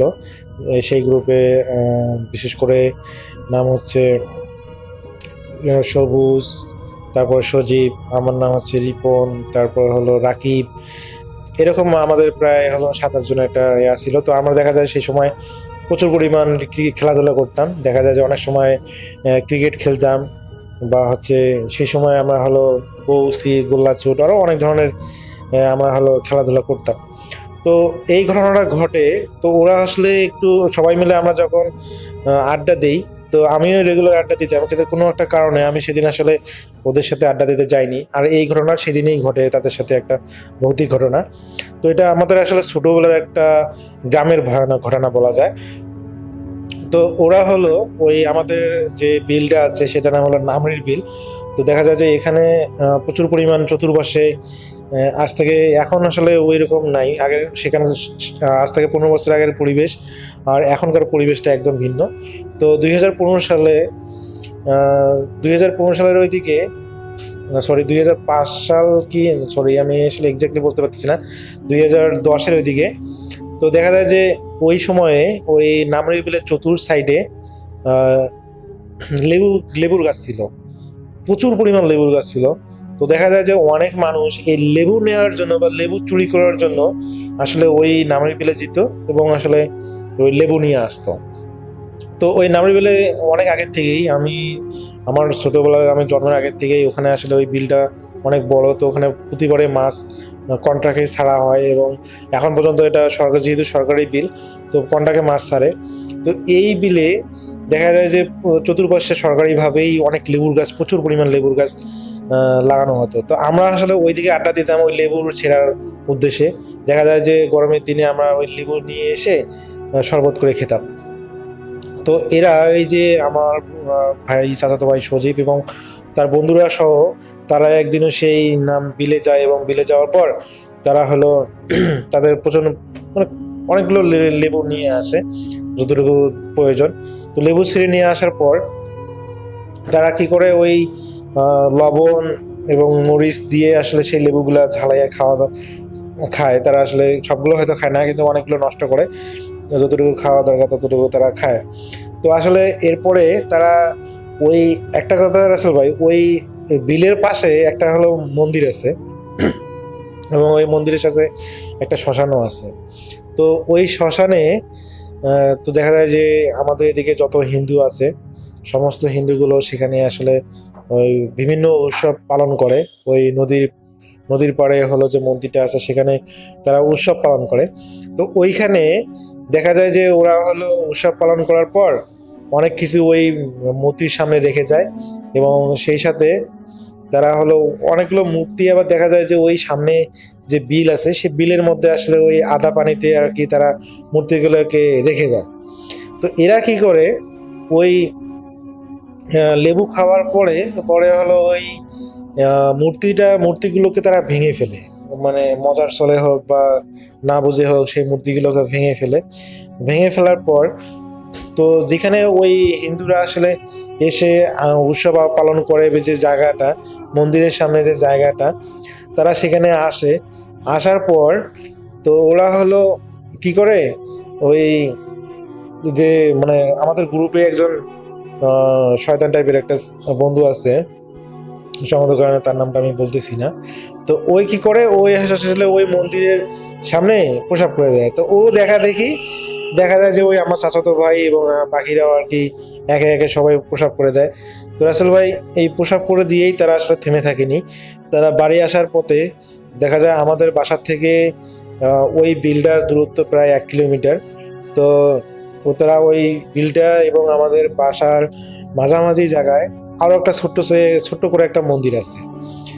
টোটাল ওই নদীর হলো ওই বিলটার পাড়ের উপরে একটা হলো মন্দির আছে, এবং আমাদের বাড়ির এবং হলো মন্দিরের বিলের মাঝামাঝি জায়গায় একটা ছোট্ট করে মন্দির আছে। তো এটাতে আসলে কম আয়োজন করা হয় কম। তো এরা কি করে, ওইখানে প্রসাব করে আসার পর এরা এই মন্দিরে এসে এই মন্দিরের হলো যেটা হলো ওদের কালী দেবতা বলে, সেটা কি করে, সেটার কল্লাটা ভেঙে দেয়। তো এটা দেওয়ার পর তারা আসলে এই কাজটা খুব চুপিসারি করে, মানে কেউ যাতে দেখে না এইভাবেই তারা করে। তো রাসেল ভাই এটা করার পর তারা বাসায় চলে আসে, এবং রাসেল ভাই এখানে ওই অন্যান্য যারা আছে তাদের সাথে কোনো কিছুই হয় না। দেখা যায় যে এই মজিদ ভাইয়ের সাথে বা আমার বন্ধু হচ্ছে আমার চাচাতো ভাই সজীবের সাথেই ভয়ানক ঘটনা ঘটে। সেটা হলো তাদের সাথে এমনভাবে ওখানকার থাকার জিনগুলো এমনভাবে তার পিছু নেয়, সে যদি বিছানায় ঘুমায়, সে ঘুম থেকে উঠে দেখে সে বিছানার তলায় মাটির মধ্যে শুয়ে আছে। আবার সে যখন তার মা যখন তাকে খোঁজে কি ব্যাপার, তো সে তখন আসলে 10 বছর বয়স, তখন সে তার বাবা মার সাথেই ঘুমাতো। আসলে সে সময় এখন যেরকম আমরা সেপারেট রুমে ঘুমাই, সে সময় ওইরকম আর্থিক অবস্থা ওইরকম ছিল না। তো দেখা যায় যে তারা গরিব থাকায় তাদের একই রুমের মধ্যে বা একই খাটের মধ্যে বাবা মায়ের সাথে তাকে ঘুমাতে হতো 10 বছর বয়সে। তো দেখা যায় যে ওই বাবা মার সাথে ঘুমাতো, তো দেখা যায় সে খাটের তলে যে দেখেছে, অনুভব করে সে খাটের তলে। তো পরবর্তীতে দেখা যায় যে আবার হলো ওই বিছানায় উঠে তার বাবা মার মাঝে ঘুমায়। তো এরপর হঠাৎ করে সে অনুভব করে, রাসেল ভাই, সে ওই নামরির বিলে, এটা দেখে তো সে প্রচণ্ড পরিমাণ ভয় পায়, এবং রাতের বেলা যদি সে সেখানে দেখে, তো এটাতে সে প্রচণ্ড পরিমাণ ভয় পায় যে কী ব্যাপার, সে এখানে কীভাবে চলে আসলো, সে কোনো কিছুই বলতে পারে না। তো যখন বাসায় অপরদিকে আমার চাচার বাসায় যখন দেখে সজীবকে পাওয়া যাচ্ছে না, বাসায় নেই, আশেপাশেও নেই, তো আমার বাসাও পাশাপাশি ছিল। তা আমাকে জিজ্ঞেস করে যে সজীবকে দেখেছিস, এখানে এসেছে কি, তোর বাসায় এসেছে? তা আমি বলি যে না, আমার বাসায় তো আসেনি। তো দেখা যায় যে আমাদের বন্ধু বান্ধব যতগুলো আছে সবাইকে যেমন জিজ্ঞেস করে, তো সবাই তো বলে যে না, আমাদের বাসায় তো আসেনি। পরে বলে যে তাহলে তো কই গেল, ও তো একা একা কোথাও এত রাতে যাওয়ার কথা না। তো রাসেল ভাই ওই মন্দিরের পাশে, ওই ডামরিবিলের মন্দিরের পাশে আমার হলো আমার অপর একটা চাচা আছে, তার শ্বশুর বাড়ি। তো ওই শ্বশুর বাড়ির হলো দেখা যায় যে যিনি আছেন, যে মানে আমার চাচার শ্বশুর, তো উনি হলো ওই বিলটা পাহারা দেন। তো উনি হলো আমার ওই চাচাতো ভাইকে দেখেই, তো সজীবকে দেখেই চিনছেন যে এটা তো আমার হলো চাচাতো ভাই। তো পরবর্তীতে তিনি আসলে যখন জিজ্ঞেস করেন সজীবকে, কিরে তুই এখানে এত রাতে কি করিস, তো ওই সজীব তো কিছুই বলে না। সে বলে যে আমি জানি না আমি এখানে কিভাবে আসছি। তো রাসেল ভাই সেই সময় রাত প্রায় 2টা বাজে। চিন্তা করেন, এত রাতে যদি একটা ছেলে নদীর পাড়ে থাকে তাহলে বিষয়টা কীরকম। তো পরবর্তীতে সেই আমার সম্পর্কে নানা হয় তিনি হলো নিয়ে আসে বলেন যে আপনার ছেলেকে আপনারা দেখে শুনে রাখতে পারেন না, এই হলে এত রাতে বিলের মধ্যে হেঁটে বেড়াচ্ছে। তো পরবর্তীতে যখন আমার চাচা এবং চাচি জিজ্ঞেস করে যে কিরে সজীব, তুই ওদিকে গেছিস কীভাবে, আমাকে না বলে। পরে সজীব বলে যে আমি কোনো কিছু জানি না, আমি তো তোমাদের সাথেই ঘুমিয়েছিলাম। আমি তো দেখি যে আমি চোখ খুলে দেখি যে আমি হলো সেই বিলের মধ্যে পাড়ে শুয়ে আছি সেই মন্দিরের সামনে। তো পরে এটা শোনার পর তো আমার চাচা চাচি খুবই ভয় পেয়ে যায়, এবং তখন হলো সজীবকে যখন ঘরে নিয়ে যায় এবং দেখে যে তার শরীরে প্রচণ্ড পরিমাণে জ্বর, এবং রাসেল ভাই সারা রাত সেদিন চাচি ঘুমাতে পারেনি এবং তিনি লক্ষ্য করেন যে সজীব থেকে থেকে খুবই ভয়ঙ্করভাবে চিৎকার করতেছে এবং সে স্থির থাকতে পারতেছে না। তো পরবর্তীতে এটা দেখে তারা বুঝতে পারে যে এটা অবশ্য কোনো সাধারণ কোনো ঘটনা নয়, অবশ্যই এটা কোনো জিন ঘটিত সমস্যা বা কোনো একটা সমস্যা তো হয়েছে। তো পরবর্তীতে যখন পরের দিন যখন সজীব ভাইকে জিজ্ঞেস করা হয় যে তোর সাথে এরকম হওয়ার কারণটা কি, তো বলে যে তোরা কি কোনো খারাপ কিছু করেছিস নাকি। তো পরে সজীব সবকিছুই স্বীকার করে যে হ্যাঁ এরকম তার বন্ধুদের সাথে এরকম ঠাকুরদের কল্লা ভেঙে দিয়েছে, পানিতে চুবিয়েছে, তো এই প্রসাব করে দিয়েছে। তো যা এগুলো বলে, তো তখন চাচা চাচি বুঝতে পারে যে হয়তো এই কারণেই ওখানে থাকা খারাপ জিনগুলো হয়তো তার পিছু নিয়েছে। তো পরবর্তীতে তাকে আর কি একটা কবিরাজ নয়, আসলে আমাদের এলাকার একজন হুজুরকে দেখানো হয়, তিনি ঝাড়ফুঁক করতে পারেন, নর্মালি ঝাড়ফুঁকগুলো করতে পারেন। তো তাকে দেখানো হয় এবং তিনি বলেন যে হ্যাঁ ওখানকার খারাপ জিন তাকে আসলে আসর করেছে, সমস্যা নাই, আমি পানি পড়া দিচ্ছি, ঠিক হয়ে যাবে। তো রাসেল ভাই তাকে আসলে পরে পানি পড়া দেওয়া হয়, পানি পড়া দেওয়ার পর সে সুস্থ হয়। তো রাসেল ভাই এখন পর্যন্ত তার সাথে এই ধরনের কোনো ভৌতিক ঘটনা ঘটেনি। এখন যেহেতু আমরা বড় হয়েছি, সেও বড় হয়েছে, তো এই বিষয়গুলো নিয়ে আসলে আমরা কখনো মজা করিনি। তো এই যার কারণে আমাদের সাথে এই ধরনের কোনো ঘটনা আজ পর্যন্ত ঘটেনি। তো রাসেল ভাই এটাই ছিল ঘটনা। যদি ভালো লাগে থাকে তাহলে প্রচার করবেন। সবাই ভালো থাকবেন, সুস্থ থাকবেন, এই প্রত্যাশায়। আল্লাহ হাফেজ। হ্যালো লিসেনার্স, আশা করি ঘটনাগুলো আপনাদের ভালো লেগেছে। আমি চেষ্টা করেছি বাছাই করে ঘটনাগুলো আপনাদের মাঝে শেয়ার করার। আমি প্রতিদিনই ঘটনাগুলো বাছাই করে আপনাদের মাঝে একটি করে এপিসোড শেয়ার করার চেষ্টা করি। যদি আমার ঘটনাগুলো একটু ভালো লাগে তাহলে অবশ্যই এই চ্যানেলটি সাবস্ক্রাইব করবেন। আর আপনারা কোথা থেকে এই ঘটনাগুলো শুনতেছেন, যদি আপনাদের ঠিকানাগুলো জানান তাহলে আমি অনেক কৃতজ্ঞ হব। তাহলে আমি বুঝতে পারবো যে আপনারা কোথা থেকে শুনতেছেন।